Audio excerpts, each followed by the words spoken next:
听说了吗？半年前那个打败先天武者刘金荣的神秘人，至今也没人知道他是谁。匹夫无罪，怀璧其罪。我以后行事还是要谨慎，绝不能暴露修仙者的身份。不知不觉半年过去了，我伪装神秘蒙面人的风波差不多已经被人们所遗忘，我的修为也在这半年里有了飞速提升。可1个月前却卡在瓶颈，再也无法寸进。我是出了名的废材，自经脉堵塞，父亲花重金把燕京皇城的御医都请来诊治，得到的结果依然是先天经脉堵塞，无法医治。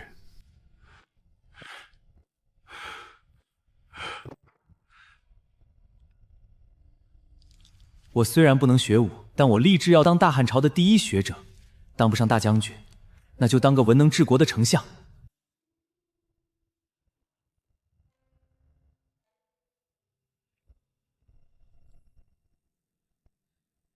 父亲为了完成我的心愿，在短短几年内给我搜罗了整整几屋子的书籍。这应该是一本传说中的修仙秘籍，但是修仙者真的存在吗？不管怎样，我都要试一试。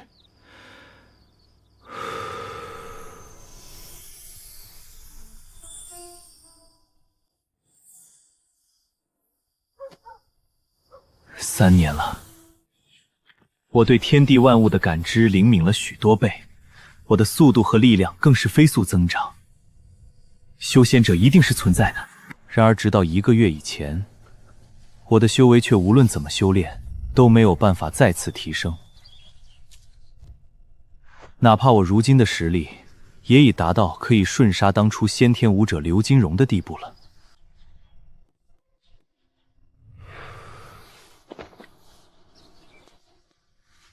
二少爷，老爷和夫人让去前厅一趟。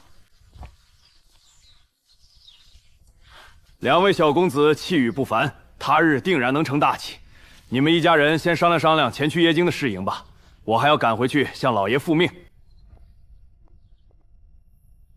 是啊，冲儿的资质可以说是顶尖的，所以你们的爷爷派莫刀客前来通知于我，让冲儿前去燕京参加比试。1个月后，皇室为了激励世家年轻子弟的上进心，特地举办世家比武大赛，年龄只要是在20岁以下的世家子弟皆可参加。父亲可是打算让我陪同冲弟一起前去燕京？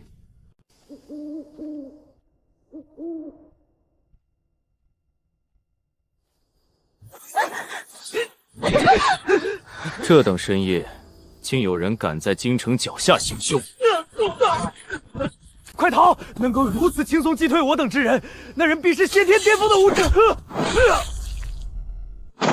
你快走，记得让教主唐老人家为我报仇。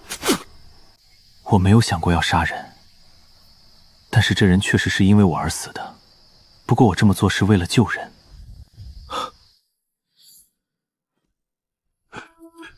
妍儿、灵儿，你们没事吧？爷，我没事，只是妹妹昏倒了，刚刚多了这位兄台出手相救。老夫萧天河，多谢小友救下老夫的孙儿和孙女。这次我萧海厅欠小友一个人情，但凡小友日后有所差遣，我萧家必定会还今日之情。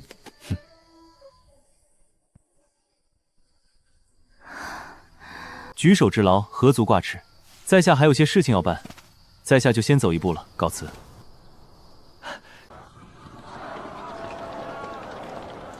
你们快去禀告爷爷和大伯，就说冲儿来看他们了。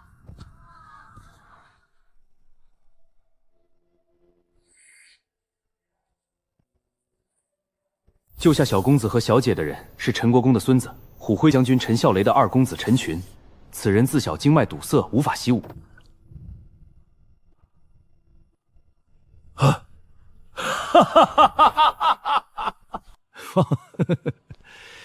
那小子的修为，如果按照妍儿的描述来看，他也不比我老头子差多少。你居然说他不能修炼，这简直就是胡说八道！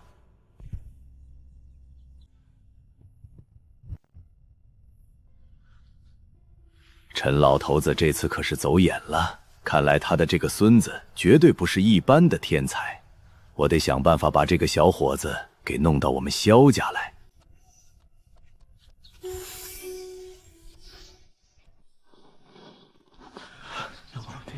你们哪位是南京城过来的虎辉将军的公子啊？在下陈冲，家父正是虎辉将军陈孝雷，不知萧小姐找在下有何贵干？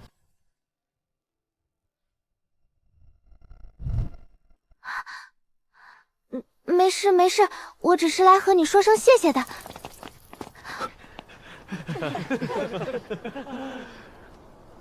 还是不行，我究竟该如何突破我的修为瓶颈呢？这本秘籍我已记在心里，留在身边，万一被有心之人察觉，极可能会惹来祸端。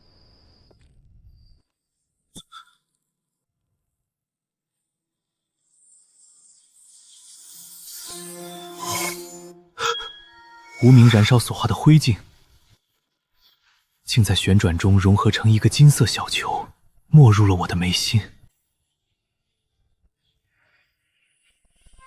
金色小球散发的能量，融合了陈群经脉中色的翠绿色能量，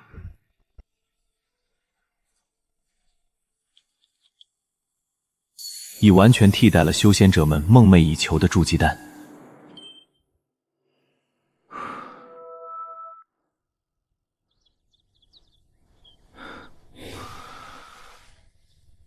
这是神识，昨晚那不是梦，我已经打破瓶颈，突破到了一个新的境界。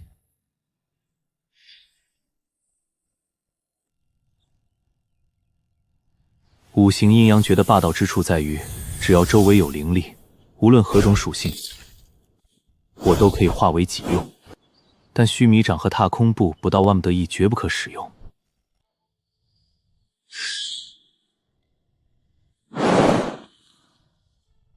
这道黑影是谁？为何萧家主在后面追？我悄悄跟过去看看。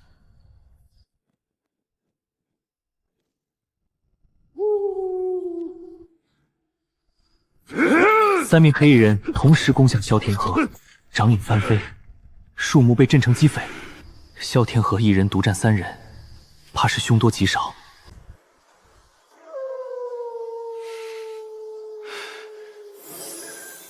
鬼叫前些时日暗算我那2个孙儿，今日又夜闯我萧家暗室偷袭，你们未免有些欺人太甚了吧？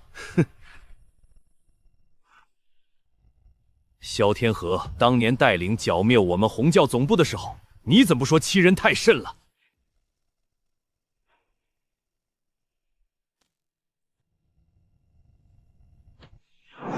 如今我们教主已经突破至5圣境界，当年的那些耻辱，我们红教一定会双倍奉还。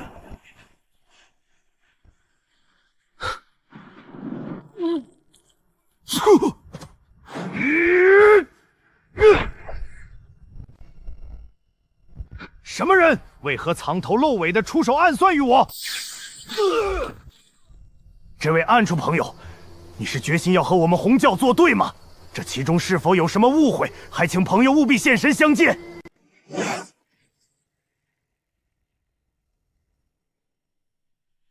属下拜见教主。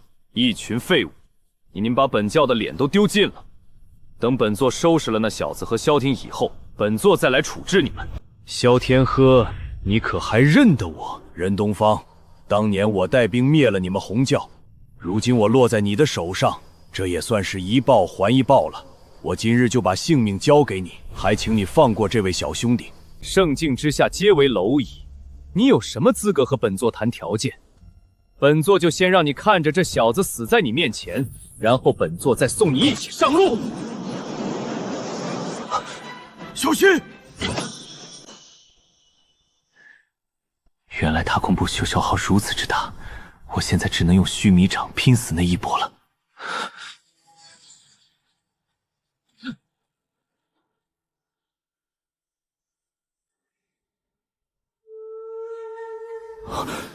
你是道圣级别的强者，只因在下和萧天河有着血海深仇，并非有意冒犯道圣阁下，这一切都是误会，还望道圣阁下海涵。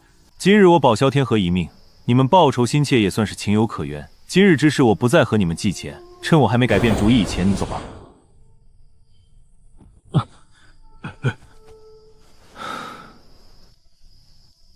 既然道圣阁下还有事情要处理，那老朽就不打扰圣阁下了。老朽告辞。萧老先生，还请自行离去，在下还有些事情要在此地处理。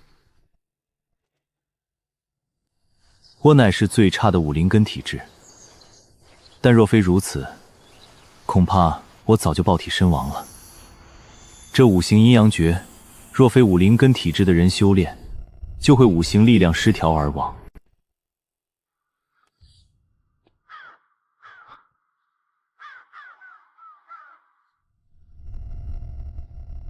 大门紧闭，连守卫都没有，出什么事了？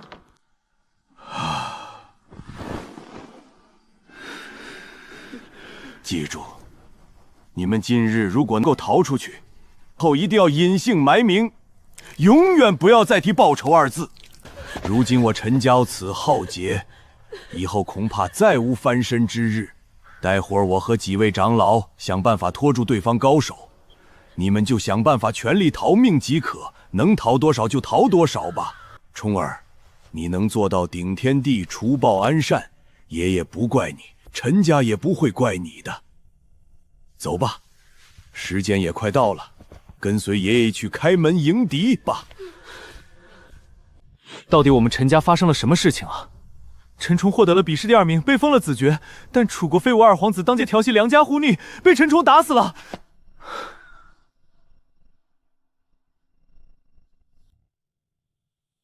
陈老头儿，你我同朝为官数十年，如今即使皇室不肯帮你，但是我不会眼睁睁地看着你们陈家灭亡。今日我萧家便来和你们陈家共同御敌，共同存亡。我真见真情，萧兄的大恩大德，我陈化无来世必报。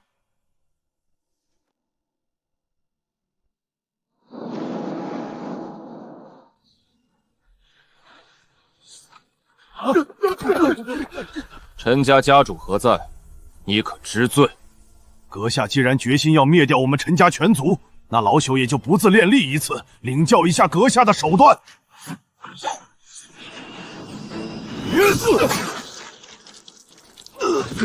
莫刀客为了救我，竟被一剑斩杀，飞剑去而复返。我陈化武今日怕是要命丧在此。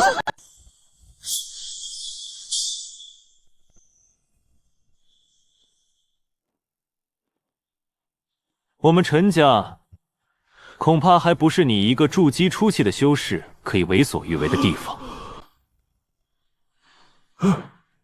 误会，在下不知此处乃是道友家门，实在是无力冒犯。为表今日冒犯之罪，在下愿意奉送10枚下品灵石赔罪，用来和解此事。不道友认为可否？至于灵石就不必了，只要道友你能够接下我一掌，此事便就此作罢。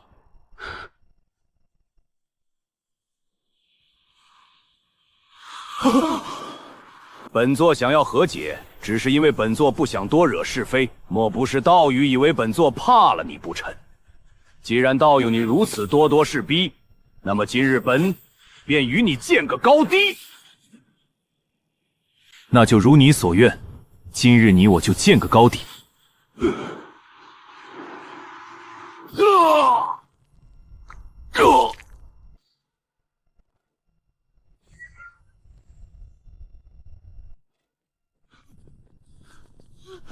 我现在要回去修炼了，你们处理一下善后的事宜吧。如果没有什么重要的事情，我希望任何人不要来打扰我。立刻把所有陈家遣散的家仆全部召回，并且把群儿所在的院落列为禁地，任何人不得进入打扰，就算是皇帝老子来了也不行。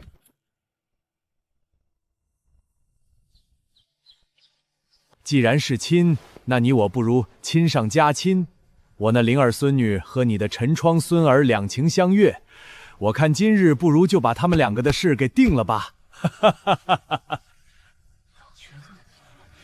群儿是修仙者，我陈家从此要在这大汉国真正站稳脚跟了。萧天河急着定下灵儿和冲儿的婚事，倒是顺水推舟的人情。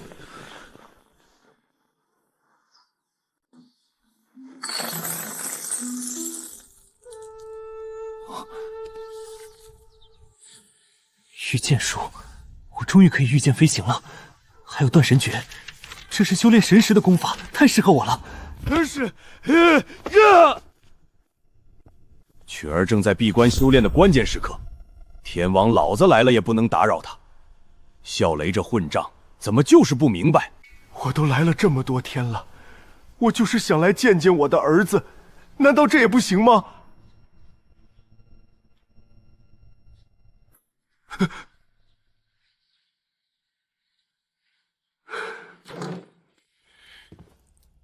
我来告诉你，这是哪门子的道理？你见你儿子那是天经地义的事儿，这个没错。但我打我儿子那也是天经地义的。在没有我孙儿允许的情况下，别说是你小子来见他了，就是天王老子来了也不行。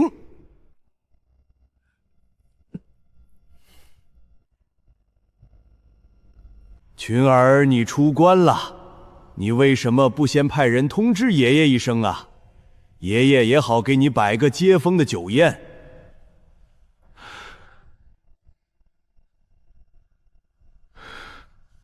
我这次出来，只是想和父母长辈们道个别，然后我就打算前去中部神州的地狱去历练一下。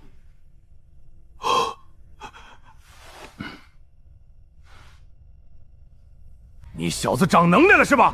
这大汉国是不是容不下你了？并不是大汉国容不下我了，我只是想要变得更强。只有拥有了更强的实力，我才能好好的保护陈家。好。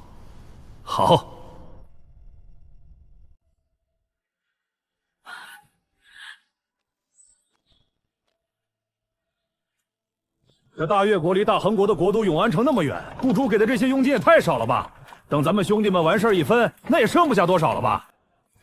二弟，我们长风镖局讲的是信用，既然咱们接了这趟镖，那你就不要发这么多的牢骚了。咱们无论如何困难，也要把镖物交到雇主的手里。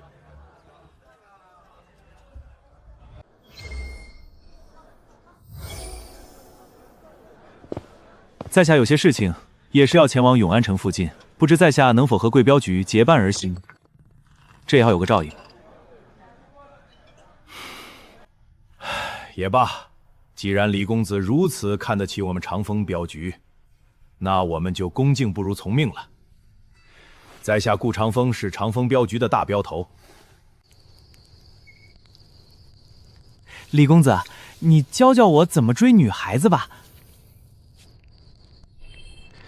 只要你实力提升上去了，顾小雅自然就喜欢你了。大哥，咱们这期是真的挺好，竟然会如此顺利的走了这么久，咱们一路上连个劫镖的都没遇到。这是咱们运气好，不过咱们还是继续小心为好。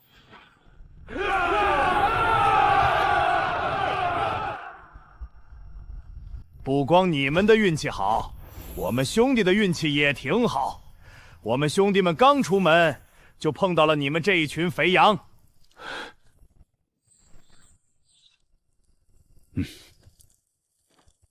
在下是长风镖局的镖头顾长风，如果诸位当家这次能给顾某行个方便的话，那么顾某愿意奉上50两黄金，以表谢意。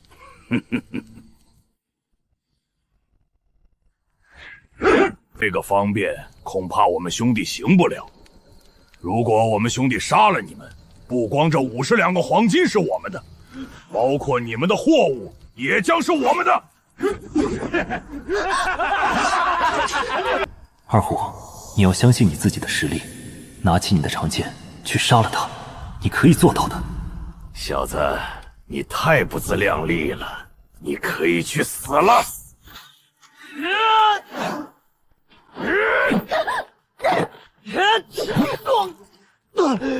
老三，你在搞什么？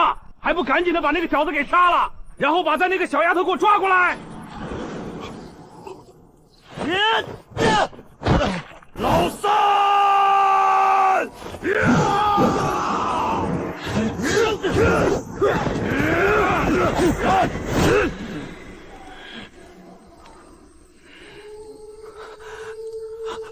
二虎，你现在振作起来，只要你有信心，无论你面对的是如何强大的对手，你都是可以斩杀的。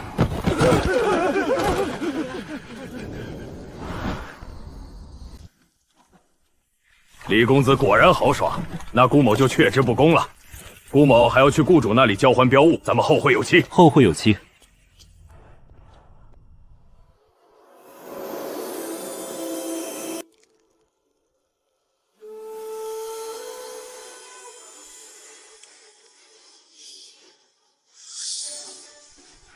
原来我根本就不是什么废体，我只是被块状的灵力给堵住了经脉而已。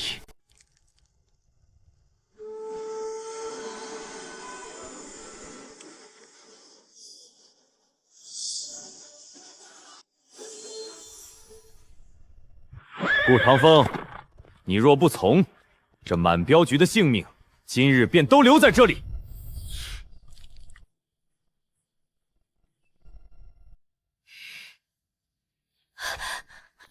你不用多说了，我们也不会让你这禽兽糟蹋了我的小雅之虐。在这大恒国内，本王看中的女人哪股是投怀送抱？没想你们竟然如此的不识抬举。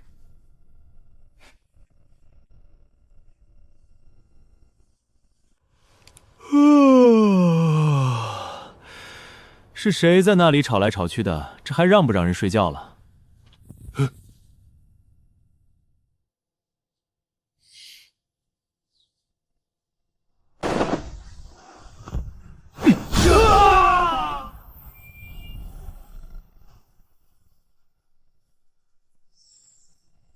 上仙，上仙！老朽不知是上仙驾到，老朽多有冒犯，还请上仙恕罪。你们不用再求以我宽恕了，我只有一个要求，就是想让长风镖局以后在大恒国内得到绝对的安全。如果长风镖局在大恒国境内出了任何事情，那么我就会让你们大恒国的全体皇室一起陪葬。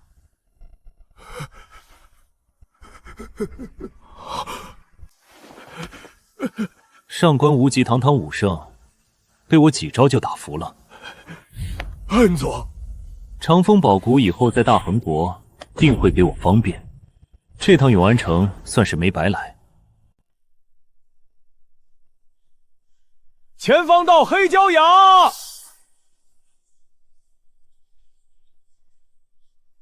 听说了吗？修仙界5大宗门之一的凌云后将在天石城招收弟子。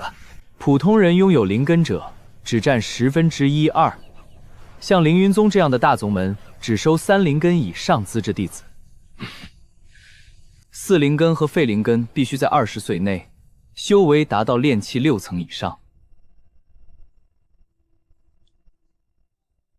在凌云宗招收的条件。经过了这些时日，我终于踏上了中部神州地域的范围。我一定要混进凌云宗，好好提升修为。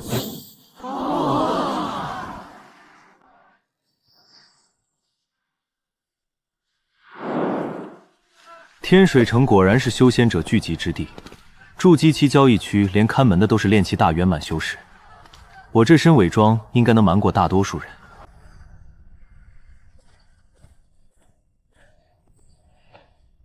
这位道友，请问这本剑道多灵石可以出售？50个中品灵石。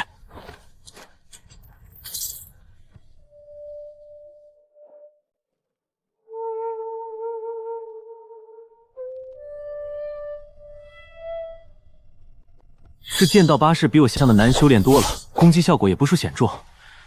不过既然买了，还是先练着吧。杀妖兽收获颇丰，这头6阶冰晶白虹也算是个大收获。等等，这股恐怖威压，7阶赤地地龙，我根本不是对手。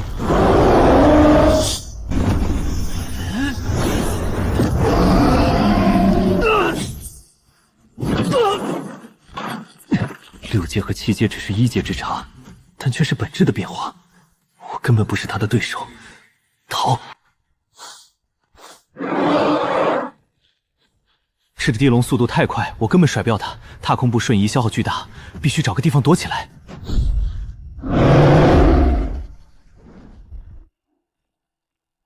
我因为自大和轻敌，挑战7阶金丹期妖兽，付出了惨重代价，没有丢掉小命，已是万幸中的万幸。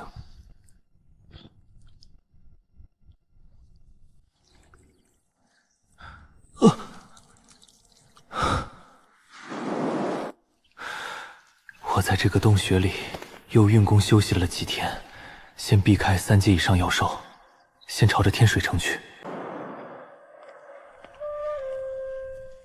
这次死里逃生，是时候去万宝阁把这些收获换成灵石了。凌云宗招弟子日子的也快到了。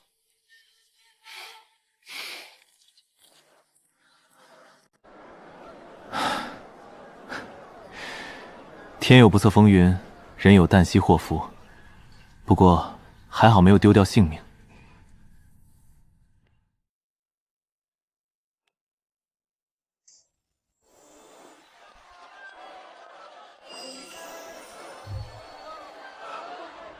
这位中期修士竟拿出这么多高跷尸皮和珍稀灵草，是哪位大宗门弟子出来历练？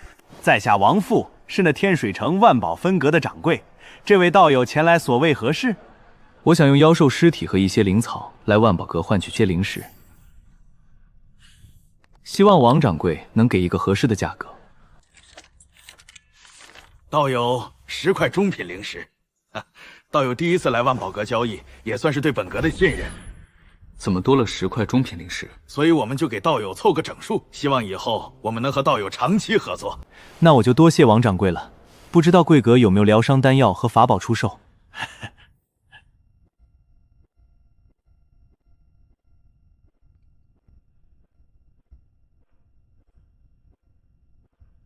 道友真会开玩笑。我们既然敢号称万宝阁，怎么会没有道友所提到的普通物品呢？道友请随我来。请。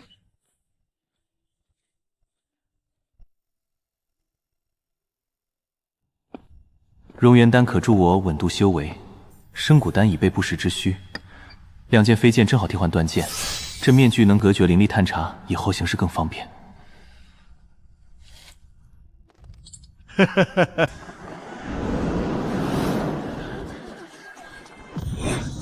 金系天灵根，王师弟马上向门派传音汇报，这次咱们弟可算是立大功了。恭喜你，现在加入凌云宗了。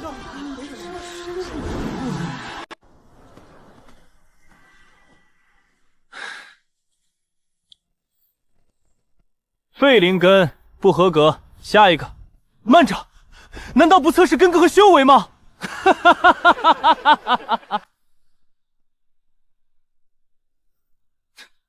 你一个废灵根体质，测什么根骨和修为？赶紧下去，我这里正忙着呢。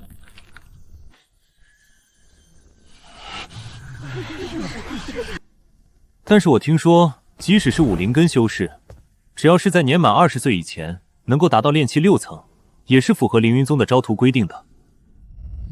哼，根骨和修为就不必测了，即使你这2项都符合了也不行。门派的规定是规定，但是在我这里的规矩是，我们绝不收废物。一个小小的炼气期修士，居然脾气还不小，师兄要不要我去教训一下他？一个小孩子而已，进不了宗门，有点情绪是应该的，不用管他。继续下一个。既然如此，你这凌云宗我不进也罢。不过我要告诉你，总有一天你们会后悔的。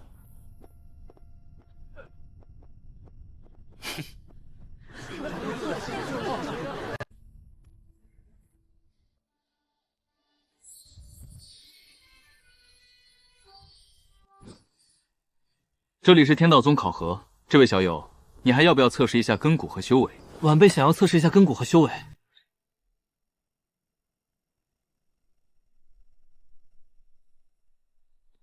喂，你叫什么名字？是几灵根修士啊？我叫陈群，是一个5灵根修士。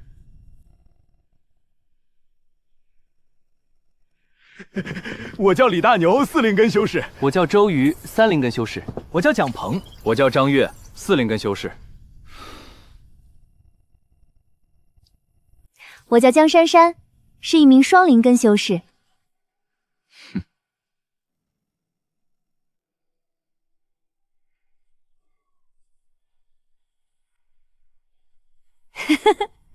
武灵根修士不就是废灵根吗？不过你不用担心，咱们是同时进入宗门的，以后我来保护你啊。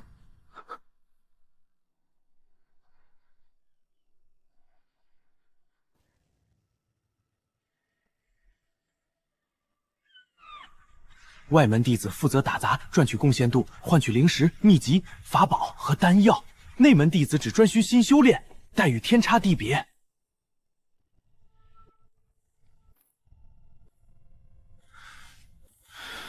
天道宗外门灵气浓厚程度远超天水城，难怪是修仙大派。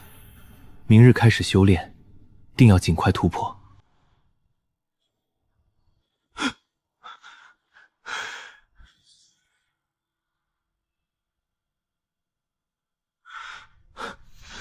你是什么人？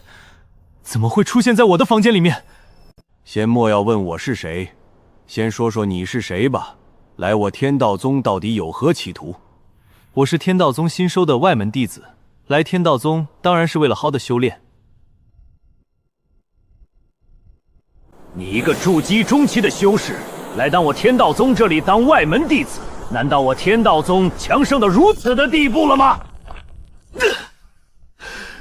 要杀要剐，悉听尊便，何必戏弄于我？年轻人，你挺有志气的。不过你今天如果不把你来天道宗的目的和来数说明白，你还是难逃一死。此子的确是武灵根啊，怎么可能修炼得如此神速呢？我知道了，这小子是万年难遇的混沌体质，真是天日我天道宗啊！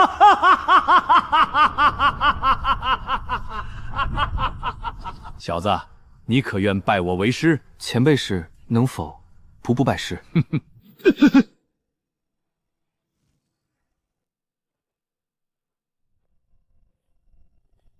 我连你是谁都不知道，怎么可能拜你为师呢？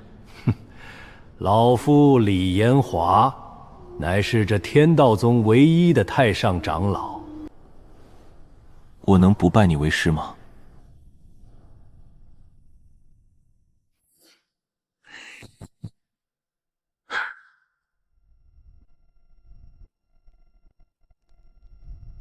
你不听老夫的话，就是不敬祖师。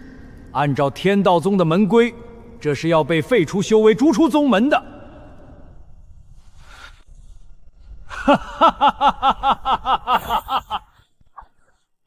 你们天道宗几十个金丹修士，你随便挑选一个打成元婴修士不就得了？为什么非得选我一个筑基期修士？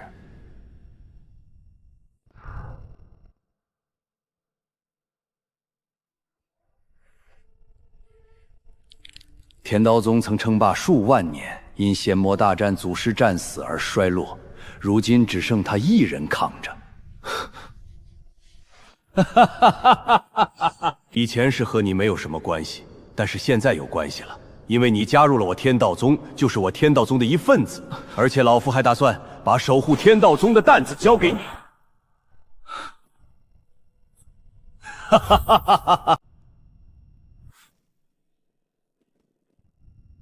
弟子道然，拜见师尊。这位是陈群。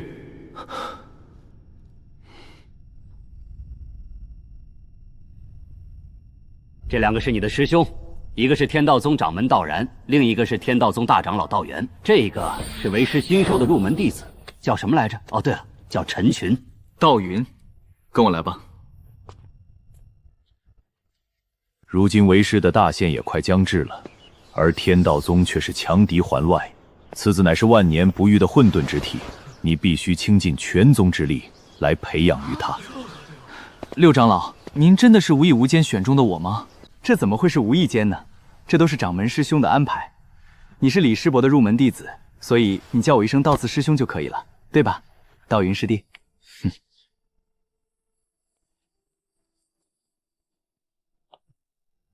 掌门师兄说了，你什么也不用干。至于灵草一类的，你需要什么样的，直接拔走就可以了。你现在唯一的任务就是好好修炼。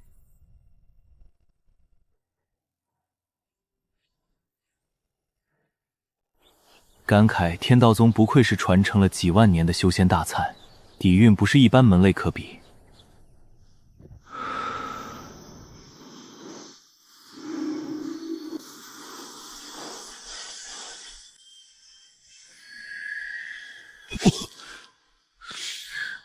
好险啊！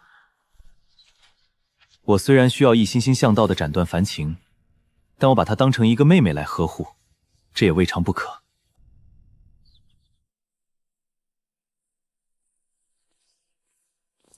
咦，陈师弟，怎么是你啊？不是说有灵草园的弟子来找我吗？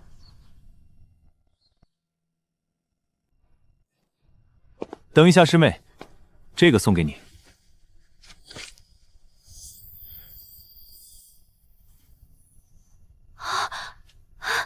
陈师兄，这太珍贵了。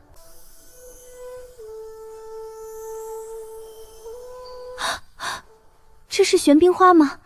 这是能够炼制筑基丹的主药啊！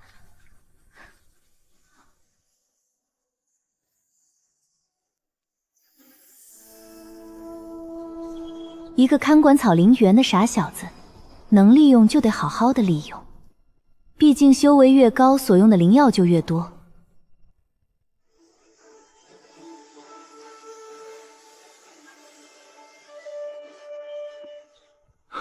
完了，道云师弟，这些日子你在这灵草园中过得可还习惯？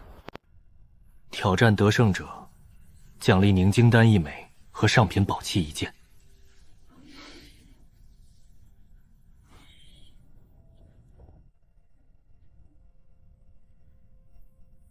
比试开始，外门驻地执事于超，特来请道云师兄指教。他这长枪来势凶猛，但我已摸清路数，剑道8式越练越简，削挑刺挡4招足矣。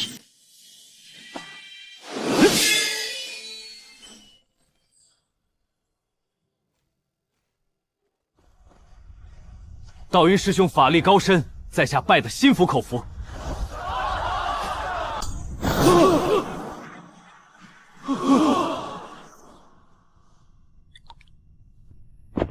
道元师弟，你看出道云师弟使用的剑尖招门路了没有？看着有些像消失了几千年的远古剑修的招式。还请各位筑基后期的师兄们指教。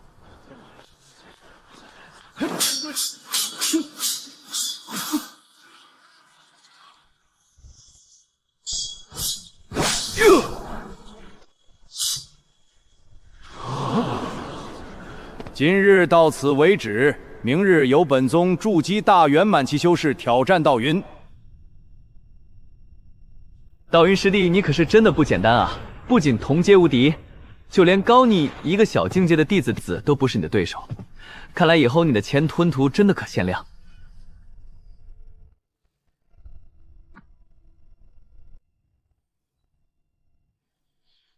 我还缺2株天灵果，就可以去丹天峰请人炼制筑基丹了。不知道陈师兄你这里有没有啊？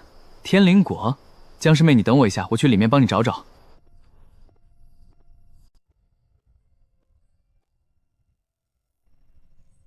陈师兄怎么这么多灵物啊？我只要2株天灵果就够了。你都收下吧，其他的灵物等你筑基以后也能用得到，你一定会筑基筑成功的。我一定会筑基成功的，而且我还会成为像道云那样的筑基期中的顶尖强者。江师妹，你看我像不像你口中的那个道云师叔？如果我告诉你，我就说的那个实力超强的道云师叔，你信不信？这家伙不光笨的可以，而且脸皮还厚掉命，居然拿自己和道云师叔相比，怎么也不拿镜子照照自己。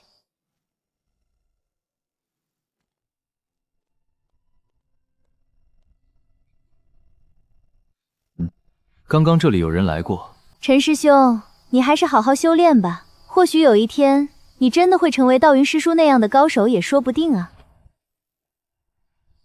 只是这女娃娃看着不像那么简单的人物，心机有些太重。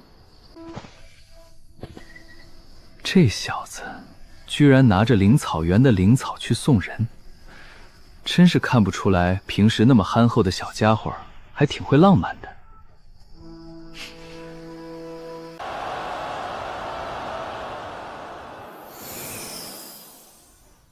玄天峰叶红，还请道云师弟多多指教。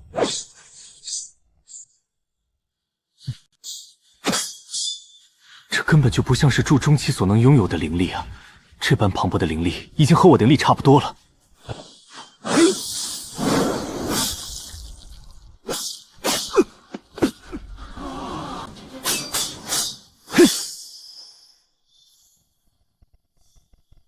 这是剑意，太不可思议了！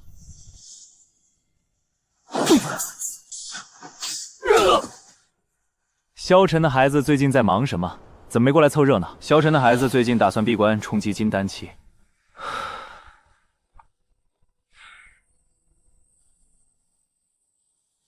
不知这位师兄如何称呼？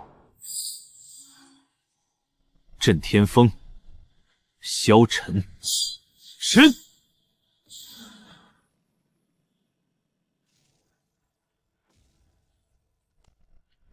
萧晨这孩子也不简单，这是典型的一力破十会。无论你会的技巧如何多，但在绝对的力量面前都是摆设。陈师兄虽败犹荣啊！筑基中期数连聘名筑基大圆满，这战绩简直逆天。我自从突破到剑道8第2层，除了偶然领悟出剑域，丹田中也出现了剑气乱窜的情况。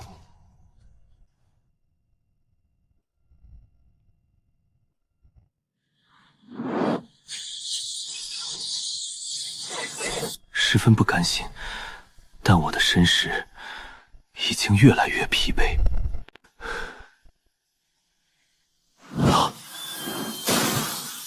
神力，剑气凝结。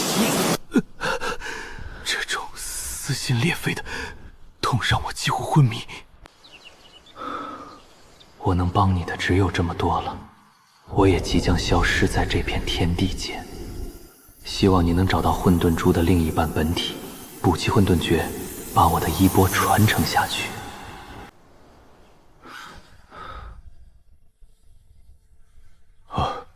陈群已昏迷5天，再不醒就要去请李师伯出关了。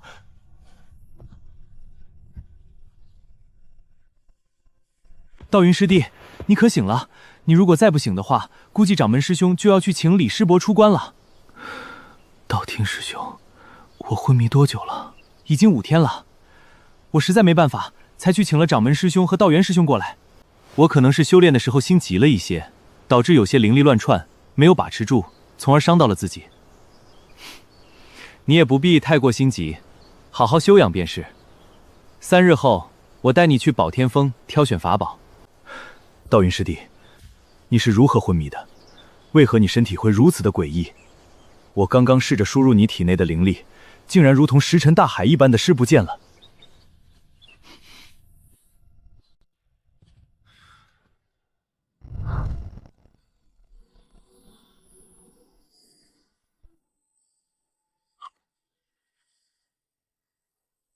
我决心进去试验一下体内灵力剑胎的威力。天道宗所在的区域依附于昆仑古脉外围，昆仑古山脉深处，连元婴后期老妖火都不敢轻易踏入。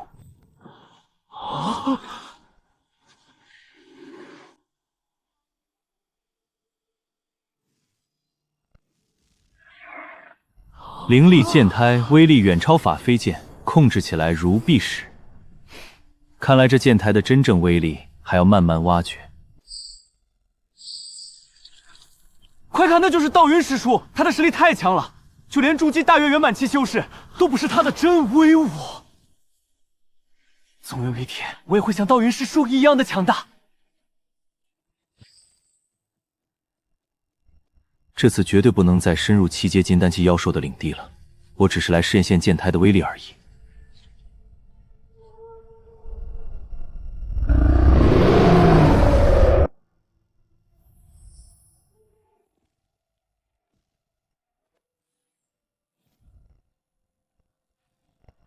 先在暗中观察一下情况。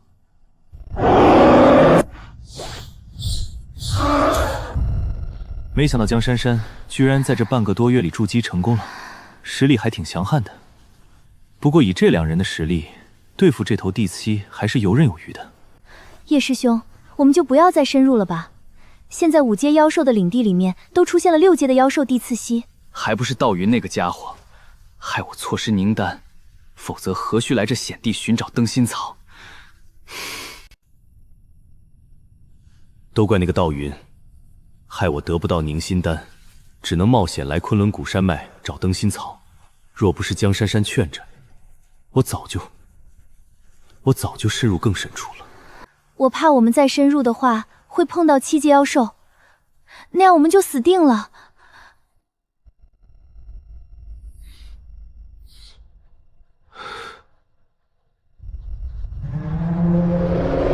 叶师兄，你也不要太心急，相信以你的资质，一定可以问鼎金丹道的。如今连凝金丹都得不到，我还谈什么问鼎金丹大道？我倒是想起灵草园那个叫陈群的傻小子，或许他能帮我们拿到灵草。我之所以能够这么快筑基成功，就是因为那份灵草炼制出来的筑基丹很多，我整整服用了3颗筑基丹才筑基成功的。我想那灵草园内应该也有炼制凝灵丹的草药吧。你的意思是让那个名叫陈群的傻小子再偷出来一份能够炼制凝灵丹的灵物？就算事后被道体祖师发现，也怪不到我们头上。真这么做，那个傻小子可太惨了。但我答应你，帮你踏入金丹大道。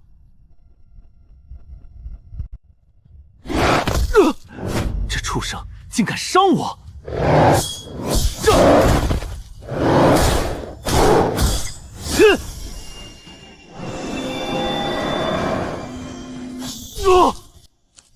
你走吧，我今天饶你一命。你回你自己该去的地方吧。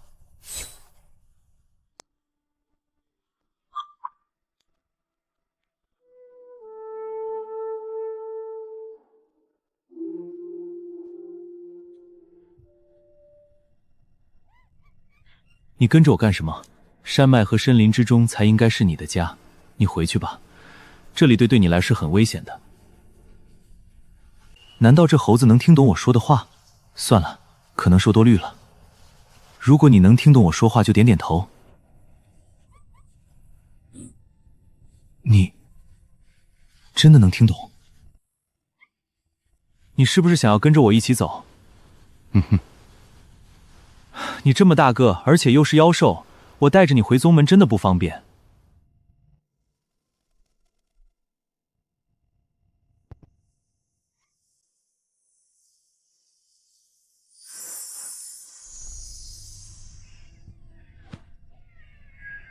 这种契约，这妖兽心甘情的情愿化的才能签订，居然成功了。小猴子，干脆给你起个名字吧，你是闭眼魔猴，干脆叫你小闭吧。那小眼、小魔，要不干脆叫你小黑吧，你浑身黑不溜秋的。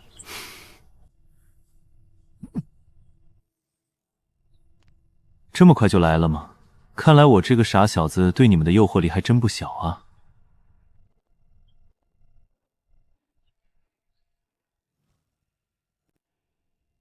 不对，应该是炼制凝丹丹的灵草诱惑力不小才对。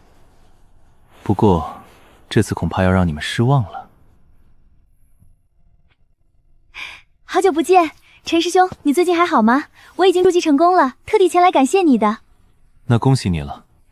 我接下来要去昆仑古山脉寻找炼制凝灵丹的灵草，特地来向你告别。仙路茫茫，我现在已经筑基成功了。以我的资质，想要结丹也只是时间早晚的身体。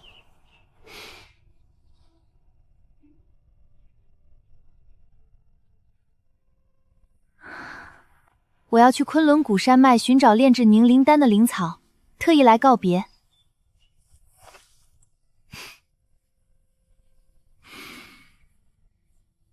那祝你好运。江师妹，咱们也告别完了。那我就不留江师妹了，我还得回灵草院内去打理一下灵草。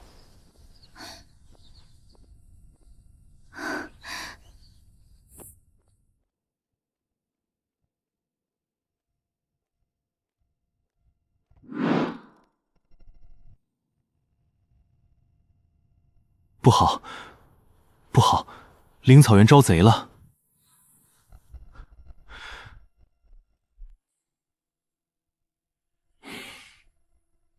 他们俩根本没这个实力，也没这个胆子。小黑不会也遭遇了不测？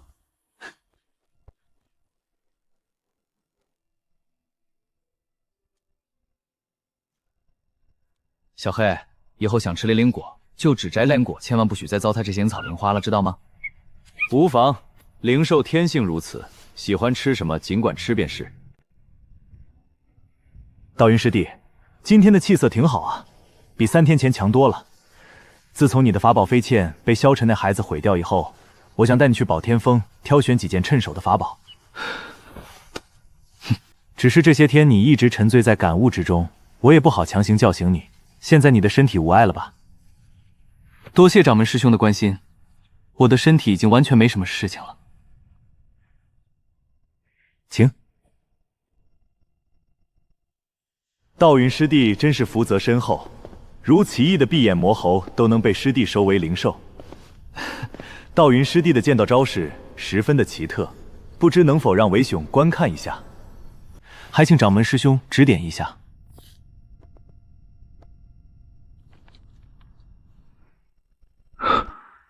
此剑谱看似精妙，实则暗含大道至简之理，强行修炼恐有碍修行。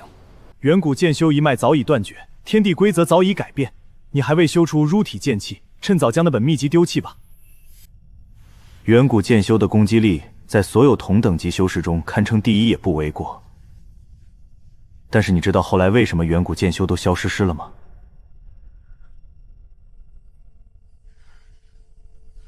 因为自从当年的天地浩劫以后，天地规则有所改变，远古剑修想要凝聚剑胎基本是不可能的了，大多都被入体体的剑气爆穿而亡。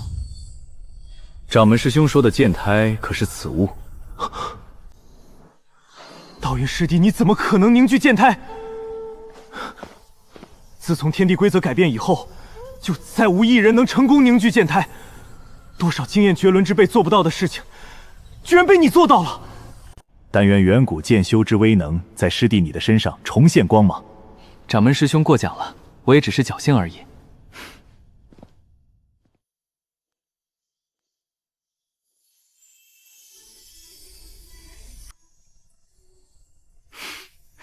再选一件。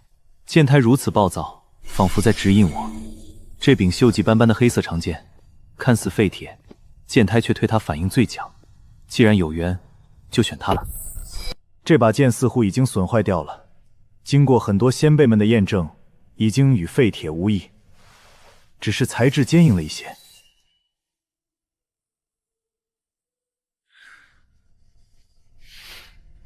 道云师弟，你要不换一件吧？这把剑是数万年前一名天道宗的老祖宗战死后留下来的，已经与废铁无异。不必了，掌门师兄，既然我选中了它，就说明它和我有缘，我就不换了。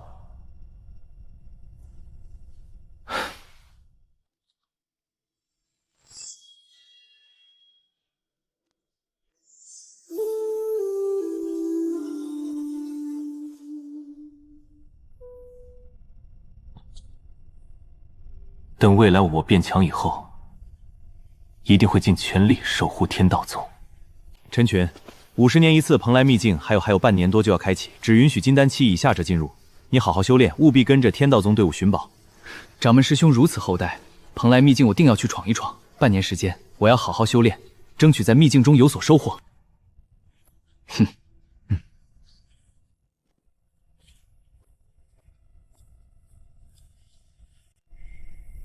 易容面具和中品灵气长剑都已祭炼成功，唯独这柄黑色长剑怎么都无法祭炼，看来它确有古怪，待日后慢慢研究。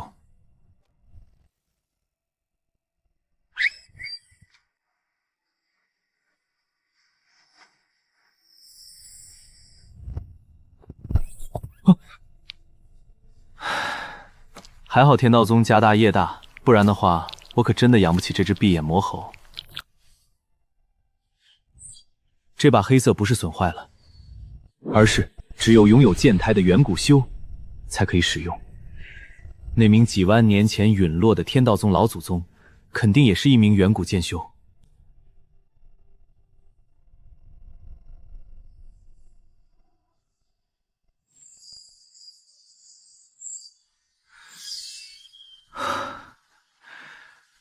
这次真的捡到宝了。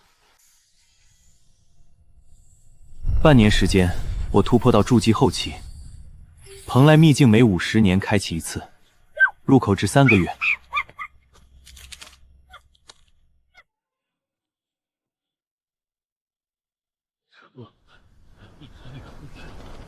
看来掌门道然那个老头藏起来的人还真不少，队伍中还有一个人的气息比萧晨更强大，估计也是天道宗暗中培养的弟子。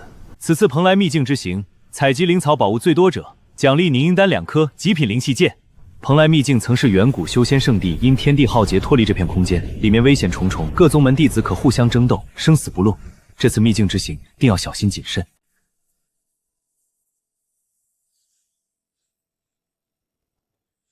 5大最强宗门每家拥有50个名额，一流宗门每家30个名额，二流宗宗门和修仙家族只有3个名额。道村老鬼，你还活着呢！哼！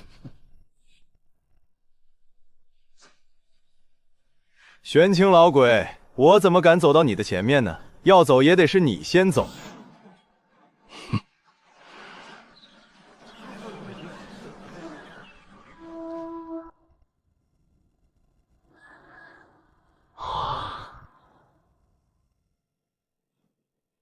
蓬莱秘境的空间入口马上就要出现了，你们切记，进入蓬莱秘境后，一定要想办法先和自己的同门会合。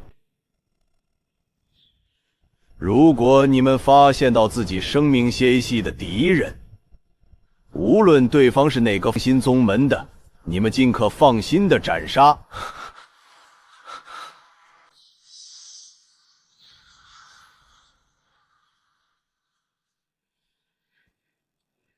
虽然外面的金丹期修士因为空间规则的原因，无法进入蓬莱秘境的空间入口，无论你们捅出多大的篓子，本长老和宗门会为你们撑腰的。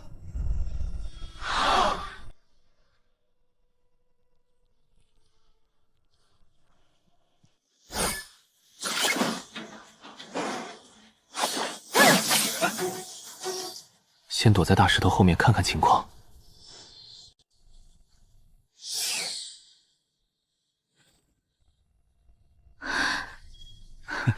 黄师弟，怎么回事？方师兄，我刚才在这条小溪边上发现了一株九叶枝，结果这个天道宗的女的过来就要抢夺。你还要不要脸啊？明明九叶枝是我发现的，是你过来想抢夺，你现在居然还颠倒是非。我叫方成，我现在宣布，这株九叶枝归我们无极宫所有了。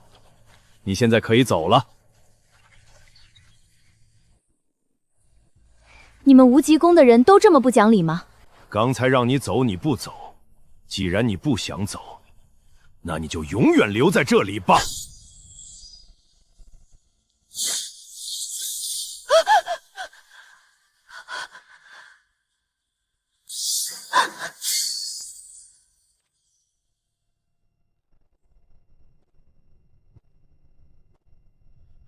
你们无极宫的人虽然不讲理，但是我们天道宗的人也不是那么好欺负的。真是大言不惭，恐怕你一个筑基后期的修士还挡不住我。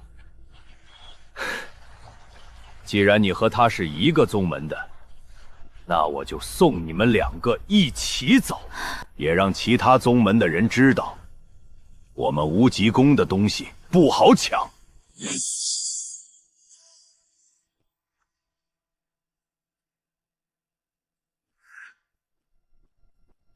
方成如此嚣张，仗着筑基大圆满就敢说要送我们2人一起走。既然他要立威，那就别怪我动了杀心。恐怕你想立威是选错人了。对于你这样的修士，我想你也没有必要再活着了。干脆还是我送你一程吧。哈哈哈哈哈！方成筑基圆满，在我剑域下却如坠泥泞。神识功递出，他行动猛停，这一剑定胜负。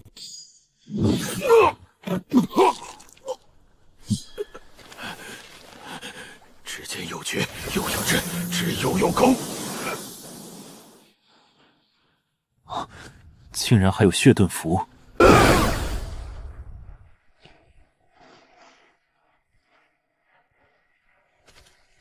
没想到方城除了防身灵甲，还有血遁符。能进入蓬莱秘境的修士，都是身价不菲。多谢师兄救命之恩，不知师兄在宗门内的哪一座山峰修行？灵草原，李靖。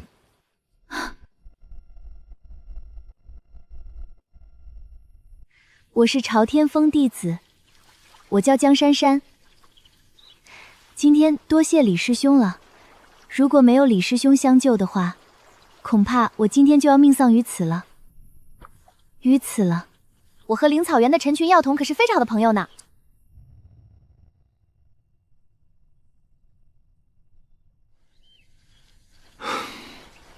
江珊珊居然拿陈群这个名字来和李靖套近乎，他哪里知道陈群和李靖就是同一个人？这场景真是让笑不得。如果没什么事，就请自便，后会有期。我也要去寻找灵草去了，后会有期。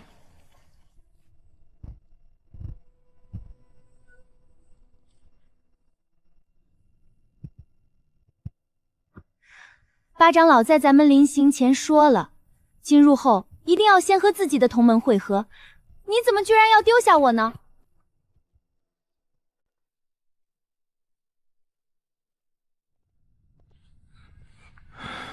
这块狗皮膏药暂时甩不掉了。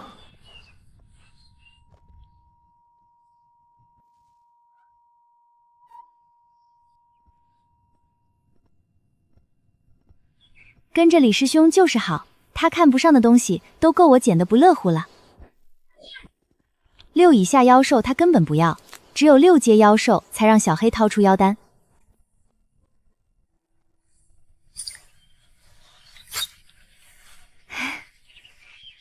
如今跟在实力变态的李师兄后面，不仅能捡大量妖丹，还能捡低阶灵草。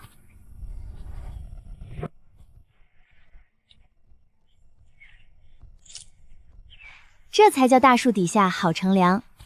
我一个人时走得那么小心，刚进秘境时如果不是逃得快，早成了妖兽的早餐。进入秘境时间久了，每个修士都有了很大收获。杀人越货成了最快的途径。这些尸体伤口不像妖兽所为，储物袋也都没了，看来是修士所为。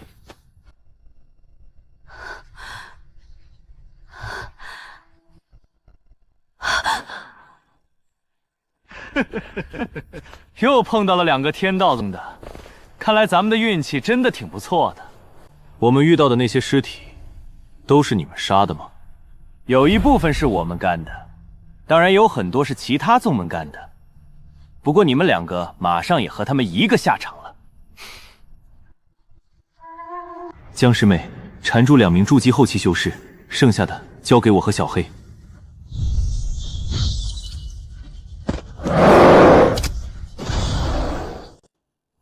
现在要格外小心，经常遇到修士尸体，意味着各宗门弟子冲突越来越大了。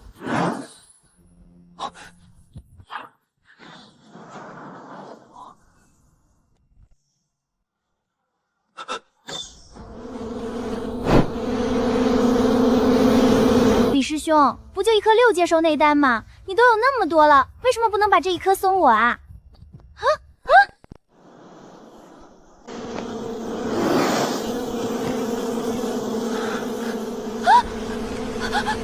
？6阶兽内丹事小，那群追来的妖兽事大。江仙仙还以为我留给他的是内丹，差点就成妖兽的早餐。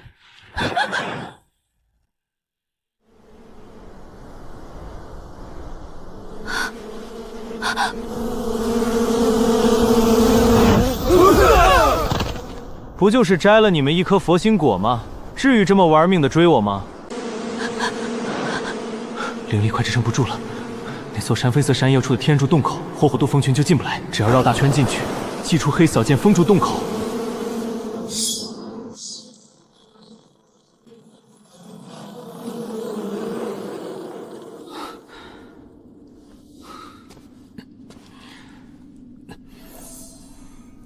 说不出的感激。火毒风应该还没有散去，我们干脆去找一下还有没有其他的出口吧。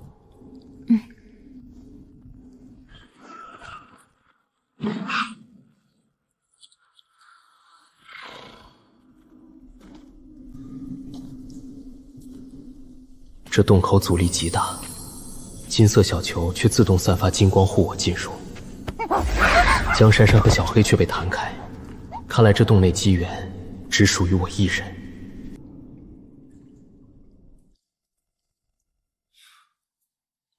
你们在这里等我，我先到这个神秘的洞口内去看看有没有出去的方法。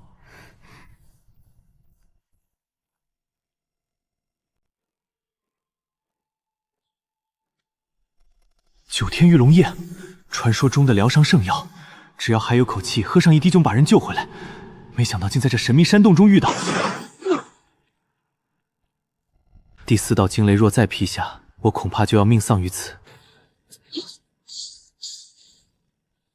幸好禁制能量数万年岁月冲刷耗尽了，9天玉龙液果然神奇，1个时辰就让我恢复到巅峰。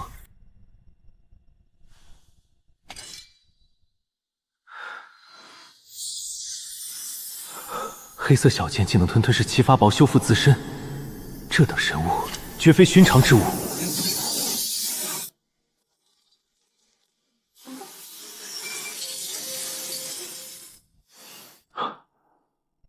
原来你的名字叫天蝎啊，那好吧，以后我就叫你天蝎剑。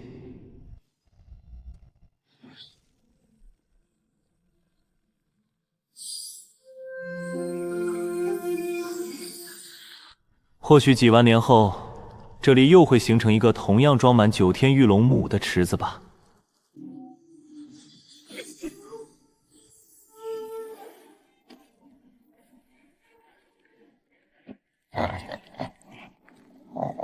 陈师兄，你怎么在这里？李师兄呢？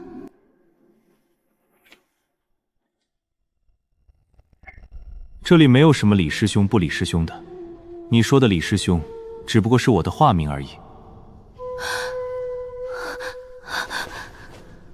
就连你们口中的那个道云师兄也是我。不过我希望你出去不要乱说关于我的事情，不然的话，我会杀了你。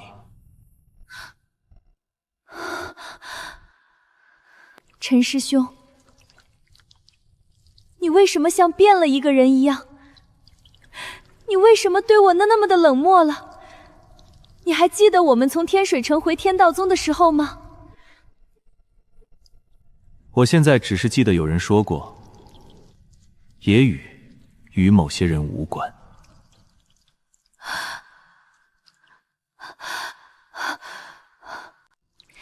你如果不是对我还有好感，你为什么没有阻止我跟着你，而且还给我留了那么多的灵物？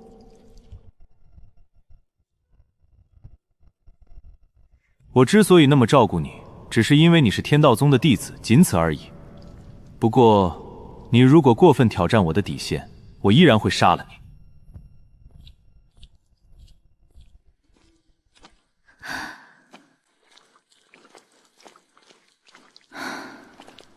不跟陈群这棵大树，恐怕无法活着走出蓬莱秘境。陈群没有做过对不起我的事，我却总嫌弃他是废物体质，还诅咒他被扒皮抽筋。如今想来，真是悔不当初。那不是玄天峰的林霞师姐吗？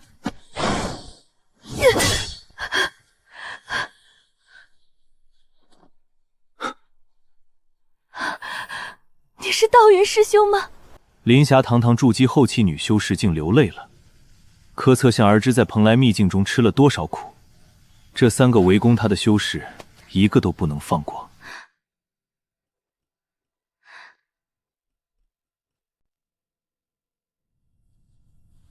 你们为什么要追杀我天道宗弟子？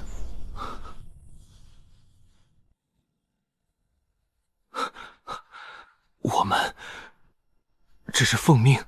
如今在蓬莱秘境之中，我们不抢别人，别人就会抢我们；我们不杀别人，别人会合了自己宗门的人也会来杀我们。弱肉强食，根本就没有为什么可言。发生了什么事？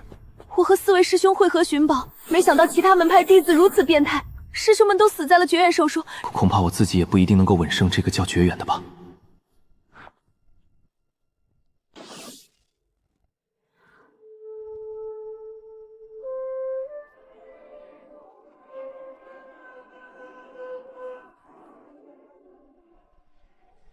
心里说不出的酸楚。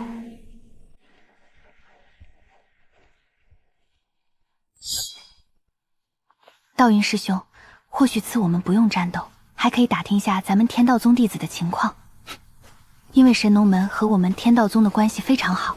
前2天遇到过萧晨他们，萧晨好像被凌云宗的叶巡打伤了。萧晨有几个人？往哪个方向去了？6个人在一起，应该奔着蓬莱仙府去了。我并不认为他们是靠实力活下来的，只是运气好到逆天罢了。我估计他们找这么多天，大概也认为你们天道宗剩余的弟子都已经陨裂，现在应该奔着蓬莱仙府去了。蓬莱仙府在哪儿？是做什么的？蓬莱仙府是蓬莱秘境的核心，里面有无数灵草和法宝，各宗门弟子都是为了拿到蓬莱仙府中的至宝。掌门道然这老家伙，连这么重要的事都不带。你们也不必担心，他们是6个人在一起，而且还是你们掌门关弟子风千里道友带队。经过无数代前辈的努力，据说已经快要探进蓬莱仙府的中心了。如果此时将遇到的群3人丢下走，恐怕过不了多久，他们就会被别人劫杀并且陨落。我们也去蓬莱仙府，不如你们3人跟着我们一起前去，路上也好有个照应。等遇到风千里师兄他们，你们再回天道宗队伍。那就多谢江师兄了。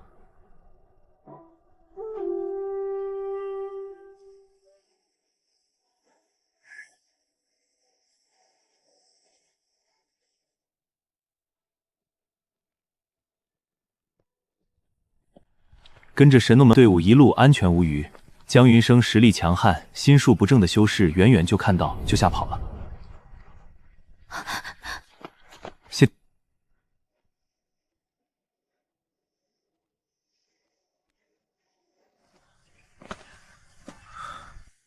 如今见到天道宗队伍，除了风千里个个带伤，萧晨伤得最重，看来这一路他们也不容易。多谢江道友对我天道弟子的恩情，他日江道友若有所差遣，风某必定全力相助。神农门和天道宗世代交好，这是应该做的。风千里，办不到的事就不要乱夸海口。莫非叶道友还打算和风某再嘎上几招？如果风道友有雅兴，自当奉陪。明日蓬莱仙府之门就要开启，此时争斗岂不是便宜了他人？各宗门幸存人数令人心惊，4大宗门加一起不到50人，天道宗30人进来，如今只剩9人，玉女宫3人，天师教仅1人，蓬莱秘境之险可见一斑。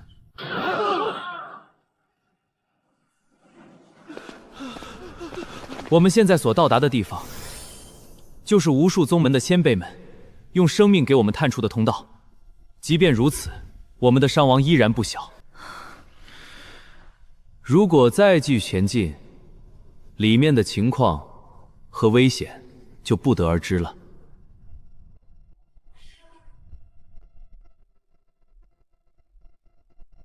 我的意思是，把普通的弟子都留在这里等待。每个宗门最多进去2人，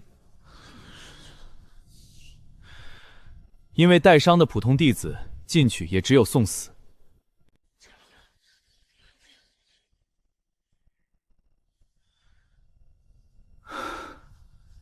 把普通受伤的弟子留这里，万一有人心怀鬼痛下海手怎么办？剑尘师兄什么意思？难道让我们在外面等着，玄剑宗自己进去？把普通弟子留在这里，每个宗门最多进去2人，普通弟子进去只有送死。所有宗门立条约，如果有人先动手挑事，所有宗门弟子共击之。既然绝月道友都同意了，我凌云宗也同意。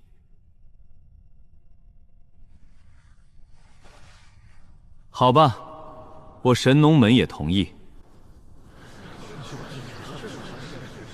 天道宗也同意，玉女宫同意，天师要同意，岭南墨家同意，我万佛寺同意。这是啥？进入传送后，竟被传送到东野。风千里也不知去向，这山洞仿佛迷宫，分岔口越来越多，只能随便挑一个走进去，看造化如何。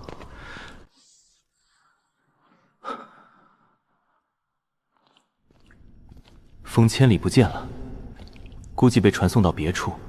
这山洞如迷宫一般，分岔口越来越多，只能凭直觉挑选一个个走进去。小秃驴，你真的很幸运碰到了本座，今日本座就送你去见见你们的佛祖。这是噬魂幡，你竟然是那邪道噬魂宗的余孽！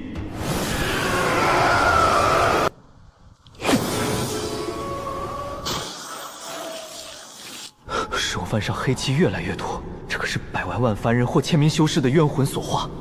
莫尘此时人心术不正，这等邪物竟也敢祭炼。小秃驴，你就别反抗了，乖乖成为我噬魂幡上面的一部分吧。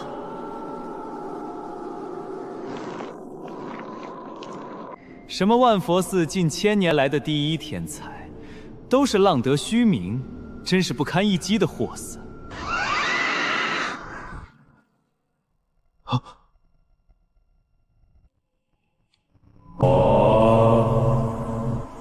妈！用在手地下。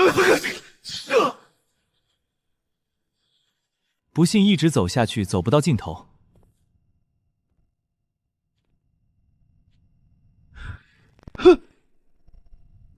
你是何方鬼怪，竟然长得如此丑陋，害得本公子都吓了一跳。刚刚用了魔影盾，浪费不少精血，现在就拿你的精血来补充。墨尘把我想成天道小婕妤，正好让他轻敌。噬魂幡已被绝约重创，天剑态一出，噬魂落地，噬魂幡落地，剑域困住墨尘，一击消手。墨尘储物袋中竟有2000多株灵草，100多枚上品灵石，10几件法宝，还有一本噬魂大法。这等阴邪之物我不会修炼，噬魂幡和储物袋都扔进金色小球吧。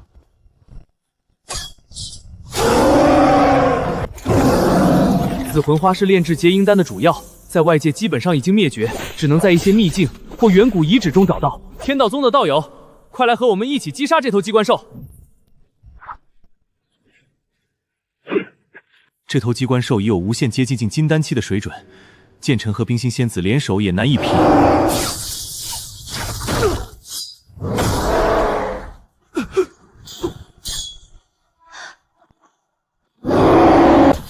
冰心仙子被击中前胸，倒飞吐血。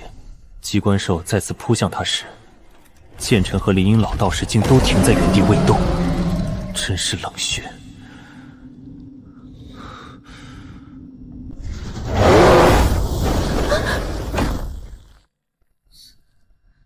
心里一阵酸楚，其他门派天才弟子都巴不得我死，好少一个净瞪手。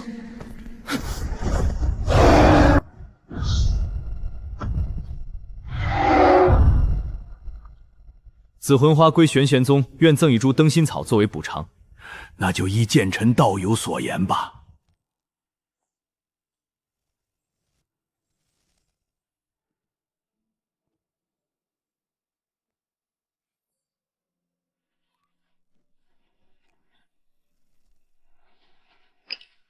里面正是传说中的9天鱼龙宴。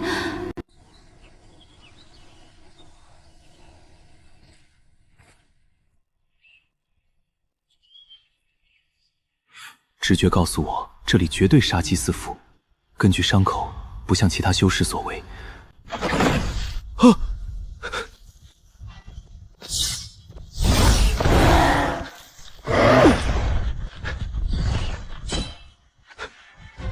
你这臭小子，赶紧给我们有多远滚滚多远！几位道友，不好意思啊，既然你们那么不欢迎我，那我就不打扰你们了。是。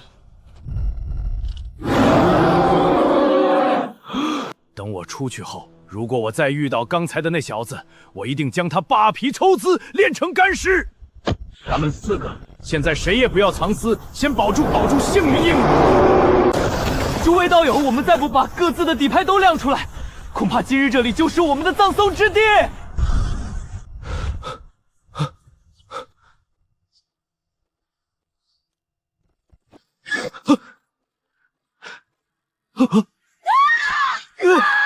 心里瞬间咯噔了一下，怎么又是这小子？如此坑害我们，以后不扒皮透筋，誓不为人。若我今日不死，我也定会将你碎尸万段。这次只是迷路了，本来打算过来帮忙，既然不领情，那就不打扰了。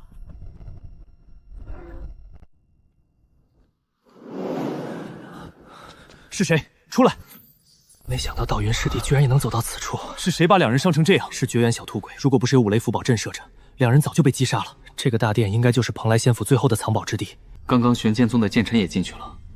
道云师弟如果遇到危险，就马上退出来，千万记住保命要紧。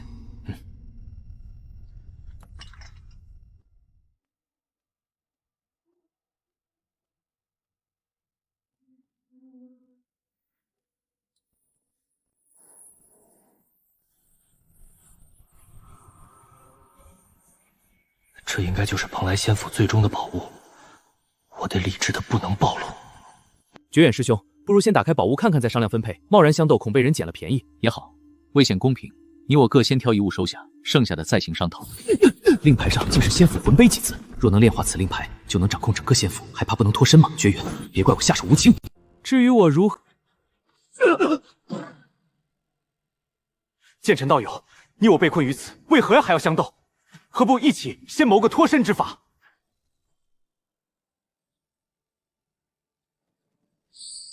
和脱身，就不劳绝远道友惦记了。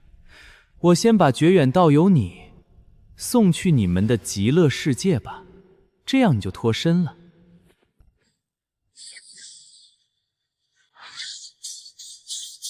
剑尘隐藏的真实，当初和机关兽战斗时，攻威力还不及现在的一半。剑外化身，不愧是玄剑子宗的天才弟子。阿弥陀佛，善哉善哉。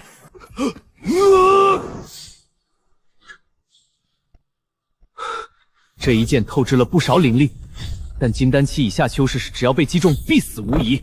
绝远，你的佛门神通再强，也挡不住我这最强一剑。你怎么可能？出来吧。我知道你在那里，在我刚刚起身击杀剑尘的时候，你的神识波动太大了，我已经发现你了。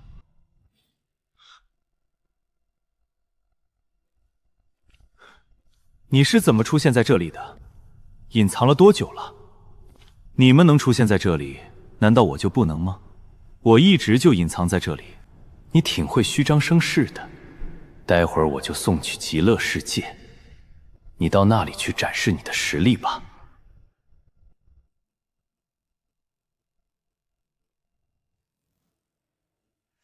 那么多天才弟子都没能走到最后，你一个天道宗普通弟子居然走到了最后，运气真好。运气是一部分，重要的是实力。你刚刚经过这么惨烈的争斗，难道你还有那么大的信心来击杀我？万一是我击杀你呢？有没有信心击杀你？你试一下不就知道了。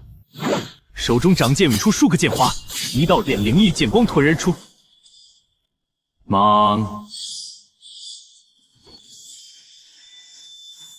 经过试探性攻击，看出陈群不凡，但仅凭这些底牌还足以扣人。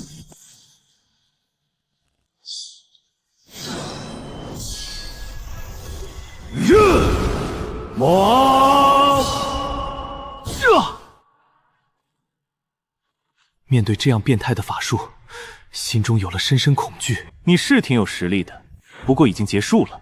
妈，是该结束了。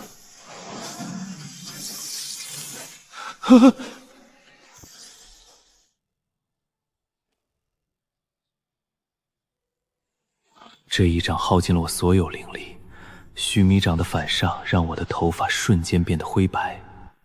绝月和剑尘都已死，三件宝物静静悬浮，等待命运的安排。以前修为低，没有发现须弥掌和踏空步的弊端，现在修为高了，弊端也就出来了。攻击如此逆天的法术，竟然是以我的生命为代价的。找到混沌珠本体，补齐混沌诀，传承衣钵。难不成我修炼的五行阴阳诀就是残缺的混沌诀？星色小球就是没有本体的混沌珠？可是我又该去哪里找剩余的部分呢？须弥掌和踏空步威力虽大，但每次使用都仿佛抽干了全身力气，估计再用2次，小命就真的交代在这里了。绝卷储袋中竟有筑基丹10颗，凝金丹5颗，紫魂花1株，水仙与境归宗诀，还有最珍贵的2本古佛秘籍。这趟蓬莱仙府真是收获惊人。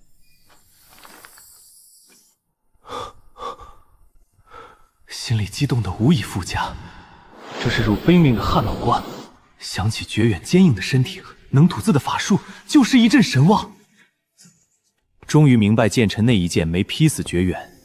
绝远将弥陀九阳淬体诀练到了第2层，身体如钢铁般坚硬。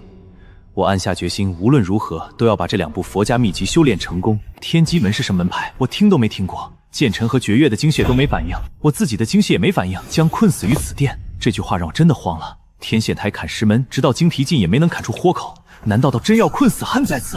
难道真要在此？难道真的就要困死在这里了吗？如果等到蓬莱秘境关闭的时候，我还是不能被传送出去，那该怎么办呢？你给我等等！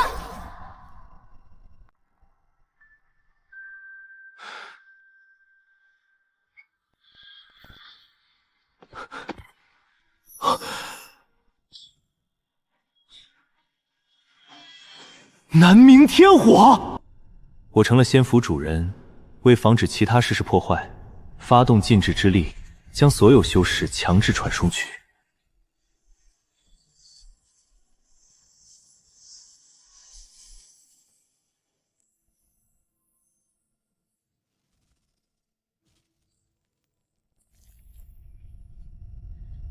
蓬莱仙府内禁制基本已全部被破坏，只剩3只完好的机关兽。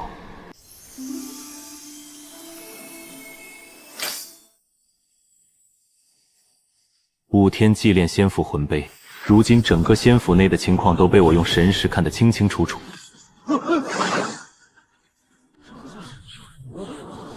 蓬莱仙府中危机重重，我想剑臣道友他们估计触碰了蓬莱仙府的某种禁制，应该已经陨落了。他真的死了吗？蓬莱仙府内经过无数年探索破坏，现在只剩一个空壳了。除了桃林中2株紫魂花和3只活着的机关兽，其他稍微珍稀的物品都没有了。不过有了3大宝物，也知足了。不知道金色小球能不能装下这么大的蓬莱仙府？如果装不下的话，那就只能丢在这里了。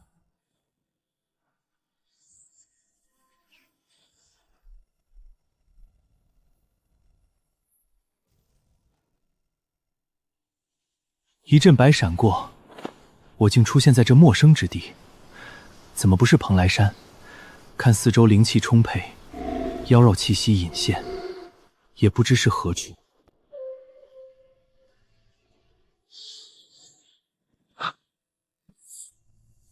请问2位道友，此处是何地？此处是万寿山脉，如果沿着此处一直向北走，就是天水城了。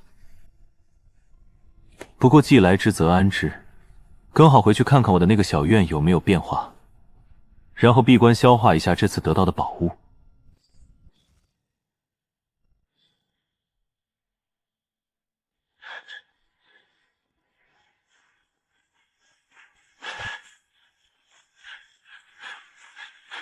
雷儿、墨儿，一会儿我拖住你们2个，尽全力的跑，千万别回火哦。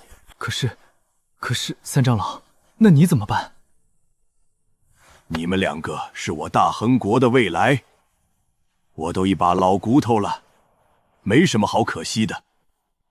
你们一定要逃走！你们谁都别想逃！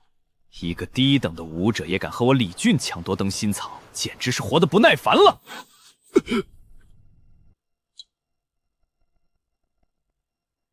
万宝阁的拍卖会，人人都可以出价。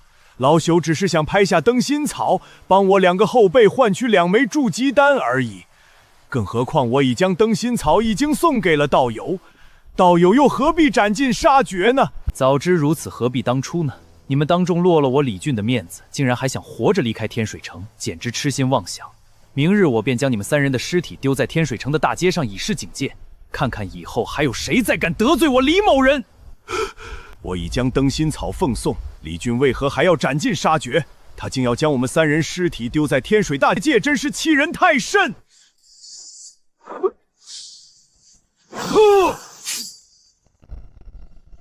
真没想到，你一个低等武者，居然拥有了不下筑基中期的实力。不过，你这点实力在我面前还是不够看的。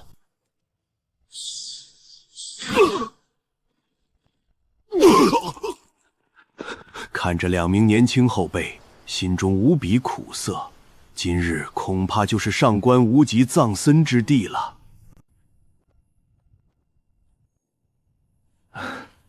上次不是说了吗？咱们是朋友了，你这个老头怎么还是那么的客气？这到底怎么一回事啊？既然上官长老已经把拍到的灯心草给了你，你就该得饶人处且饶人。不如你还是就此回去吧，这也算是给我个面子。不然的话，你也别怪我欺负你们3个。哼，让我一个筑基后修士，给你一个炼气大圆满的面子。转！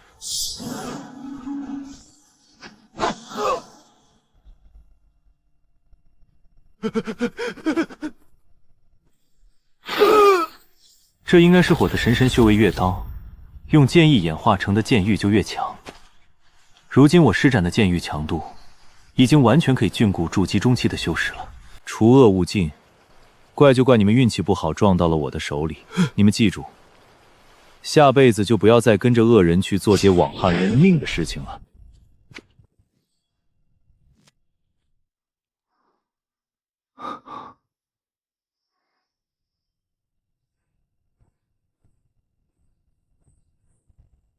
是，不用客气，都是从西部州远渡重洋而来的，看到他们觉得挺亲切。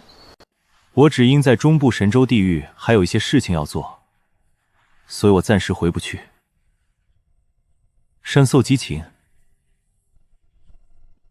你也顺便帮我给我的父母报个平安。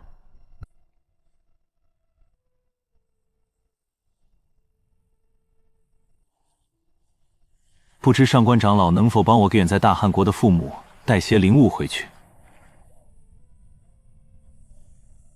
看来是我这2个后辈应该与那筑基丹无缘，所以我也打算这2天就带着他们先返回大恒国，然后再做打算。能为上仙效劳是老夫的荣幸，自当亲自拜访。那就有劳上官长老了。多谢陈道友，老朽明日便启程返回大恒国，定负所托，前往大汉国完成嘱托。后会有期。我这里刚好有几颗筑基丹，干脆就送给你了，这也就当做你帮我跑腿的费用吧。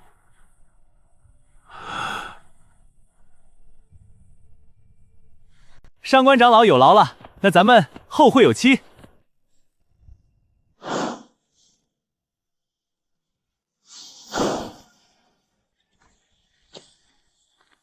蓬莱至之行让我试试道，只有实力密强汉才可以自购。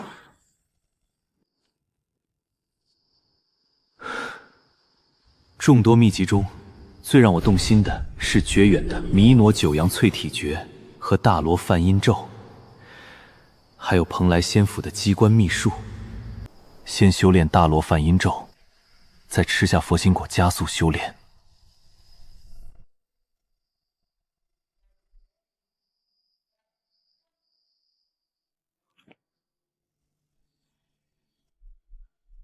万年难遇的混沌之体，就这样陨落了。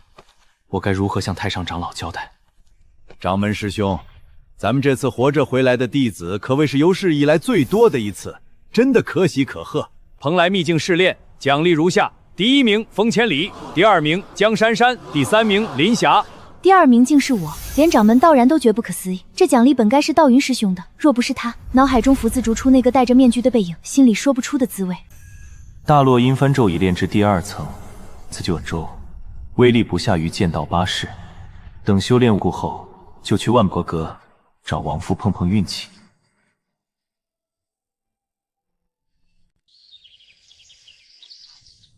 修真无岁月，转眼1年过去。修为升至筑基大圆满，距离金丹期只有1步之遥，却也是咫尺天涯。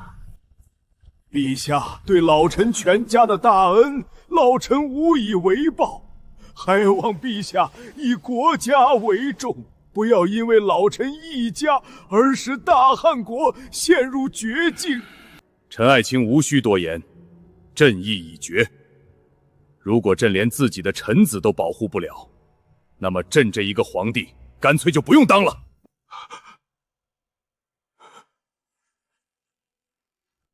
被陈群接杀的道圣李治，其兄李纯是筑基中期修士，连同大楚国武圣率100万大军压境，但朕宁可玉石俱焚，也不交出陈家。李纯带着楚国的武圣，还有几名先天巅峰的武者，已经丢下军队，直接奔着燕京而来。朕也亲自到了陈家，还带来了大汉国的传国神器，希望皇叔祖能依靠传国神器来抵挡住1名道圣和1名武圣的进攻。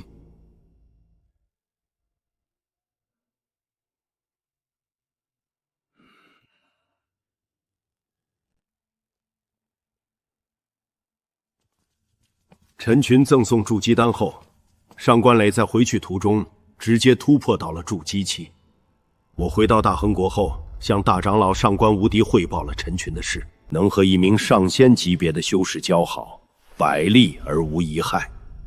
为了显示诚意，我身为武圣后期的第1战力强者，无论如何也要亲自跑这一趟。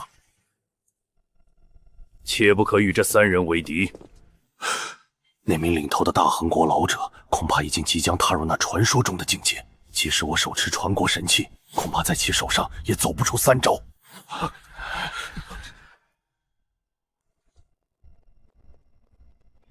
大恒国长老上官无极，大恒国长老上官无敌，大恒国亲王上官磊，拜见大汉国皇帝。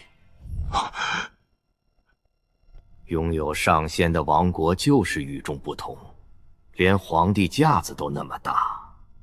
不过看龙清风那被吓得不轻的样子，也是有趣。久闻大汉国乃西部强国，我等今日冒昧而来，则是代表我大恒国前来和大汉国建立良好邦交，并略带薄礼，希望大汉国皇帝收下，以示友好。3位无需多礼，请快快起身，来人看座。谢皇帝陛下。不知道上官长老来我大汉国有何贵干啊？久闻大汉国乃西部强国，代表大恒国前来建立良好邦交，并略带薄礼。请问皇帝陛下，哪位是陈老公爵？老朽便是，不知上官长老有何见教？陈群。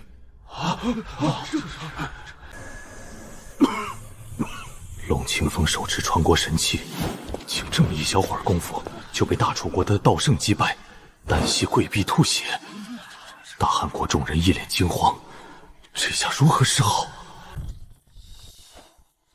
你弟弟是我陈家杀的，有什么能耐就冲我陈家来吧，和大汉国无关。哼。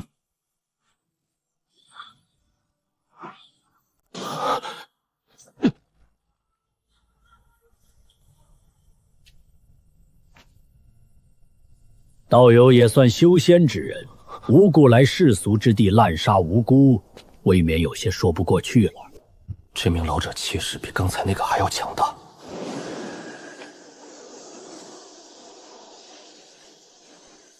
那个筑基初期修士，应该就是陈家的陈群。原来道友是大恒国人士。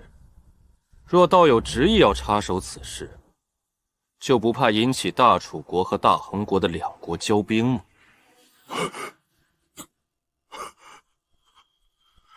大楚国想要和我大恒国动兵，你先回去问问你们的皇帝敢不敢。无需多言，今日有老朽在此，恐怕道友动不得陈家一人。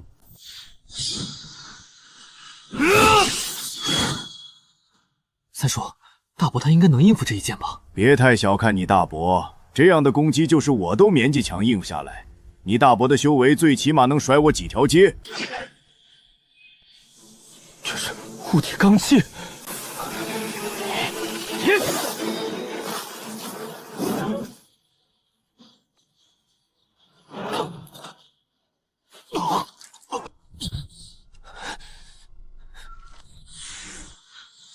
让他跑掉了，实在不好意思。不过已经将他重伤，短时间内不可能恢复。今日若非大长老出手，大汉国将血流成河。你们楚国退兵吧，我今日也不为难你等。我只是不想两国再有兵戈之患。多谢大汉国皇帝宽宏大量，我等回去马上退兵，并要求我大楚国皇帝年年向大汉国进贡。陈家家主，此乃陈群捎带的灵草，特嘱我们转交其父母。陈群一切安好，实力精进，特托我们代为问候。大罗梵音咒终于稳固了下来，这佛家的手段就是玄妙，让人防不胜防。现在我可以说是真正的金丹之下第一人。万宝阁东西还挺齐全，弥陀九阳淬体诀第一层材料这里都有，第二层寒雪果可从总部运来，第三层的地生姜、断龙龙根连总币也没有，看来第三层材料只能另寻他法了。我还打算把身上用不着的一些灵物出售给你们。那就请道友拿出来吧，咱们也算是老熟人了。万宝阁一定给道友一个满意的价位。紫韵龙皇参不会拿出来卖，毕竟头发还是灰白色的，得留给自己和便宜师傅李延华一起分着吃。其他灵物卖起来没点压力，掌门道然曾下令，无论弄到何等珍贵的灵物都不用交宗门。王掌柜，怎么了？难道贵阁不收这几件物品？这3种灵物太贵重，我建议道友可以委托给我们进行拍卖。极为震撼，没想到自己会拥有这么多灵石。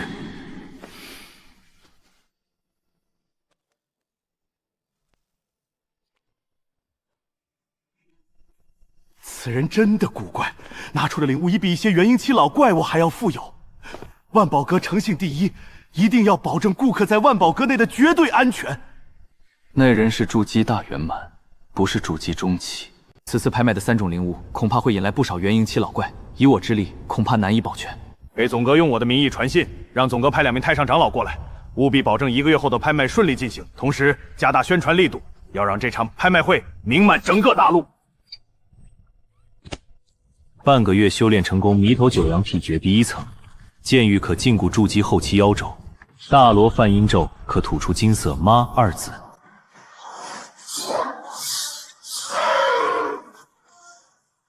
对付金丹期以下如同砍瓜采菜，但筑基大满与金丹初期一步之余却是天地鸿影。咦，那是郭春他们，怎么少了任安逸？不就是一死吗？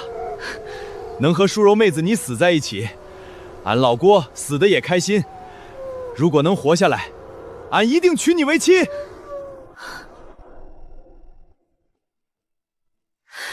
走啊！不要管我了！你这是说的哪里话？我们很早以前就说过要同生共死的。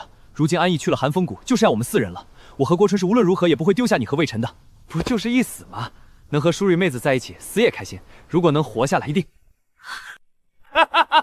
现在表白太晚了，只能去地府喝喜酒了。低阶修士之中，真是有着真正的情谊，比起那些勾心斗角的高阶修士，要好的太多了。闭眼魔吼！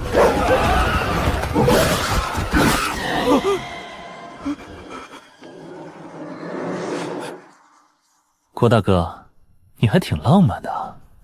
陈兄弟，你怎么在这里？我怎么不能在这里啊？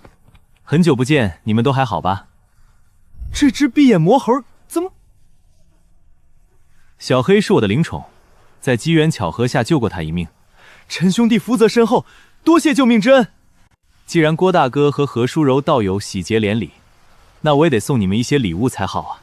陈兄弟真是一个福星，每次遇到他，咱们都可以化险为夷。郭大哥，你怎么？我们赶紧回去，短时间内不用再出来卖命了。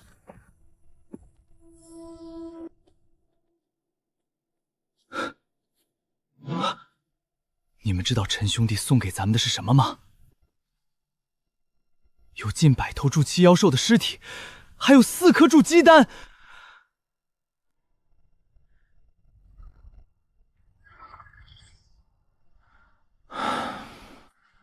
金丹期机关兽需要3星石和玄冰魄，只能等拍卖妹会再做交易。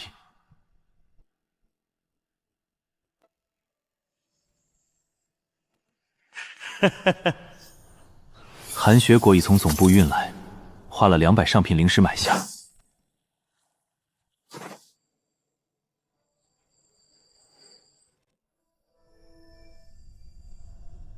今日是大型拍卖会，是要拍卖一些传说中的天财宝的。想要进入的话，每人必须上交1颗上品灵石方可。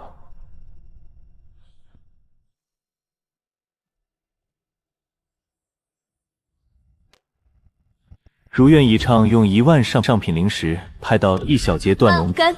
如今修炼弥陀九阳淬体诀第3层需要的材料，就只缺地灵灵1种了。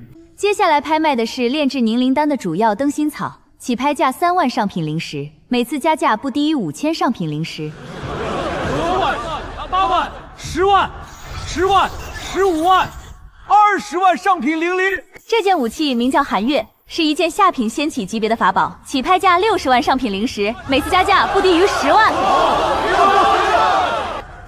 260万上品灵石，1次、2次、3次。这是一部古修士的控火秘籍，名为祝融诀，可以控制各种奇异的火焰，起拍价为80万灵石，每次加价下不低于10万。80万上品灵石，你何等稀有？这价钱简直是抢钱！80万、 90万、 100万、 110万、听10万、 120万、 130万。祝融诀我日在必得，当初在蓬莱仙府中得到的南冥天火，不要忘记此次前来的目的。林荫老道士虽与我针锋相对，但被金丹期长老拦住，最终我以270万上品灵石顺利拍下。起拍价180万上品灵石，每次加价不低于10万。200万、250万、380万。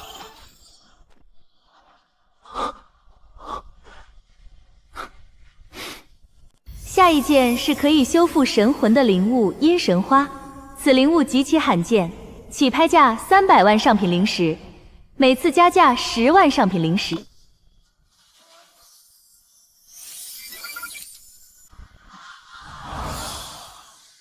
水仙玉姬花拍出了400万上品灵石，钻石贵宾卡里又有将近400万进账，心里非常激动。最后到了这次拍卖会的3大压轴物品，不知会有什么宝贝。这里面是一滴9天玉龙液，是疗伤和恢复的圣药，相当于任何修士的第2条命，起拍价900万上品石，每次加价不低于30万。最后结果令我哭笑不得，竟是自家宗门天道宗以2800万拍下9天玉龙液，8成是买给师傅李延华的。钻石贵宾卡里多出2500多万上品灵石。最后一件是上古神龙血，这次我也心动了。2100万，2600万，2700万，2800万，2900万，3000万，3100万。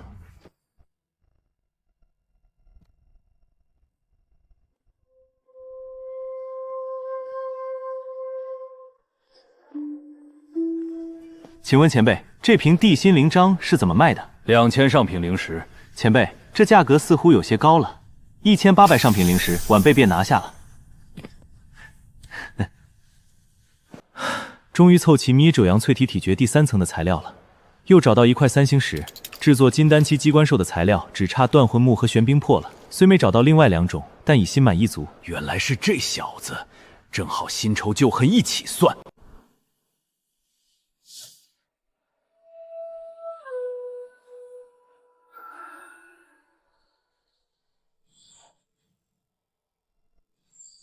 不知林道友一直跟踪我，有何故钻？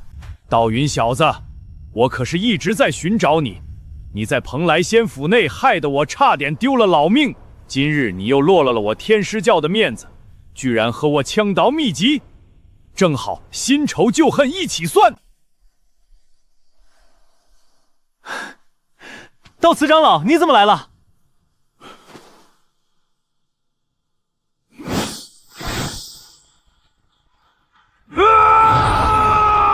我这点速度在金丹修士眼里算不了什么。林英老道士好像在玩猫老鼠的游戏，特意让我体验死亡之前的恐惧。慌乱之下，只能奔着万寿山脉方向飞去，希望能借妖兽领地脱身。你挺会给自己找墓地的，不过没有用的。我会把你的尸体炼成僵尸，让你死后也不得安宁，尸体还要为外卖命。金色阿妈2字被林英老道士风轻云淡一掌击碎。我已尽可能高估金丹期修士的实力，却还是低估了。即使燃烧生命施展须弥掌，也无法匹敌。师父已闭关，贸然求助还可能害了他。我已陷入真正的绝境。林道友，我们也没有什么深仇大恨，你何必要斩尽杀绝呢？在下愿意将祝融诀分享于你，不知林道友能否和在下化干戈为玉帛？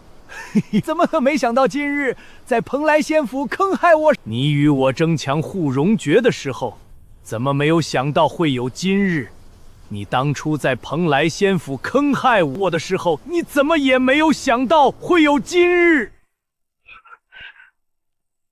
道云小子，你身上的秘密还真不负少。不过这也不用你来解释了，等我先把你杀了，然后再慢慢就研究你的秘密。生出绝望，难道这一切就要结束了吗？不过只要不到最后一刻，我绝不放弃。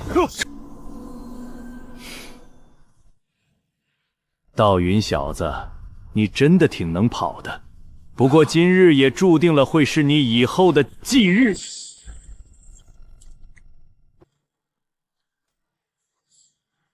反正横竖都是一死，只有赌上一把了。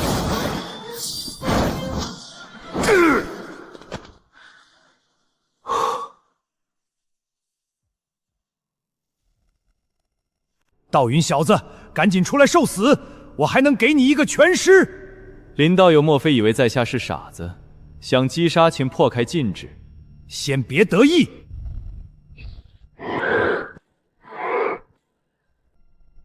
如果破不开，那就要怪道友你自己没本事了。道云小子，你先别得意，我倒要看看你还能嚣张到什么时候。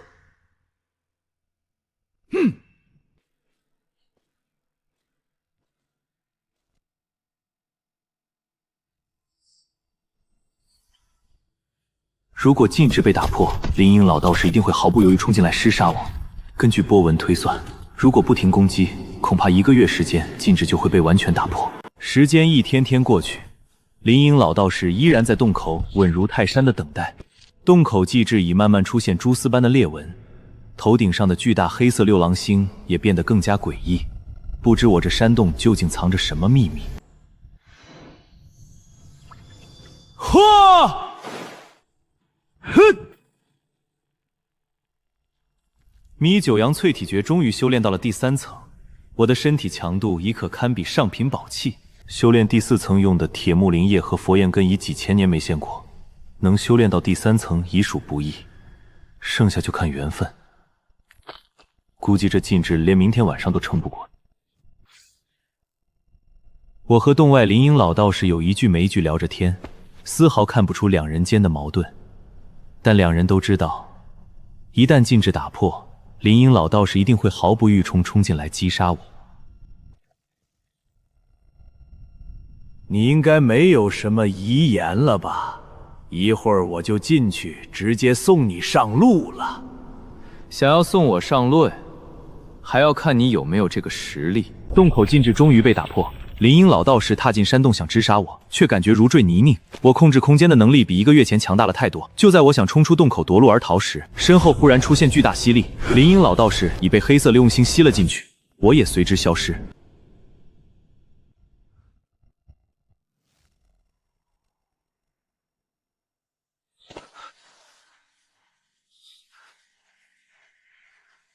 我该不会是跑到传说中的魔界来了吧？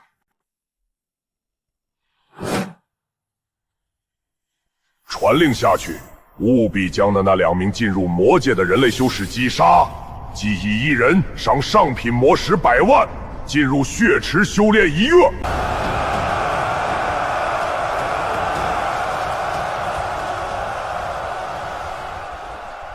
各位科恩者，不知你们对2名潜入魔界的人类怎么看？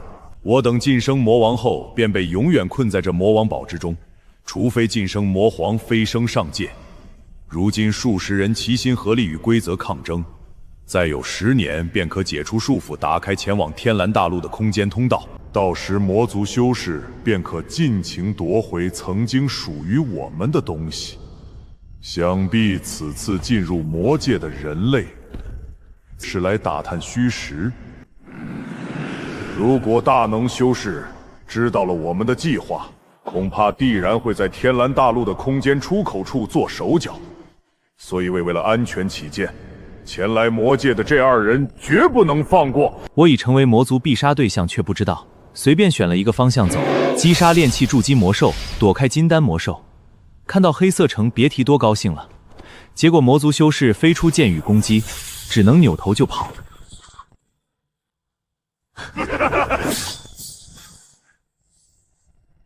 其中有一项，就是你们人族修士只要靠近我们10丈之内，我们便能闻到你们的气味。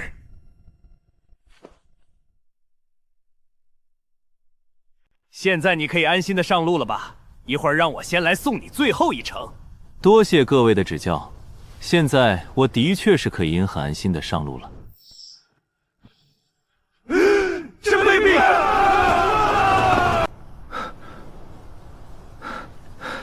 看来这个方法真有用，我终于可以安心的休息一下了。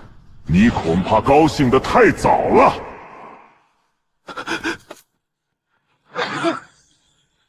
出动那么多的魔帅来追杀我一个金丹初期修士，而且还有金丹中期修为的魔帅。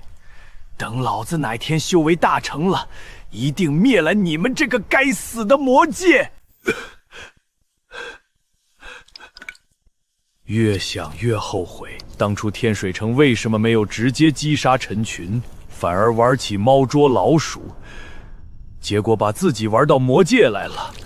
靠着剑技对速度的阻挡，终于艰难甩掉后面追杀我的魔帅。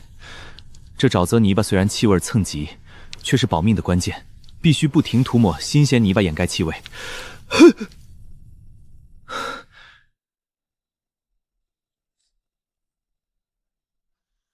看来那个人族修士真的不在这里了。咱们哥俩已经在暗中观察了这么多天，一点动静都没有，估计那个人族修士已经逃到其他的区域了。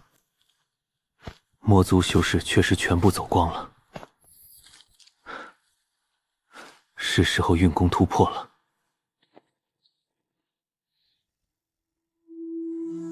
清晰感觉到突破金丹期的瓶颈就在眼前，却只能触摸，无法捅破。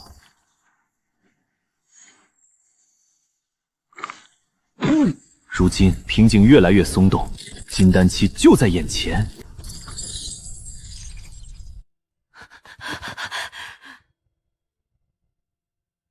你这个逆子，为了这么一个废物，居然敢忤逆于我！我今天非得把你打死在这里！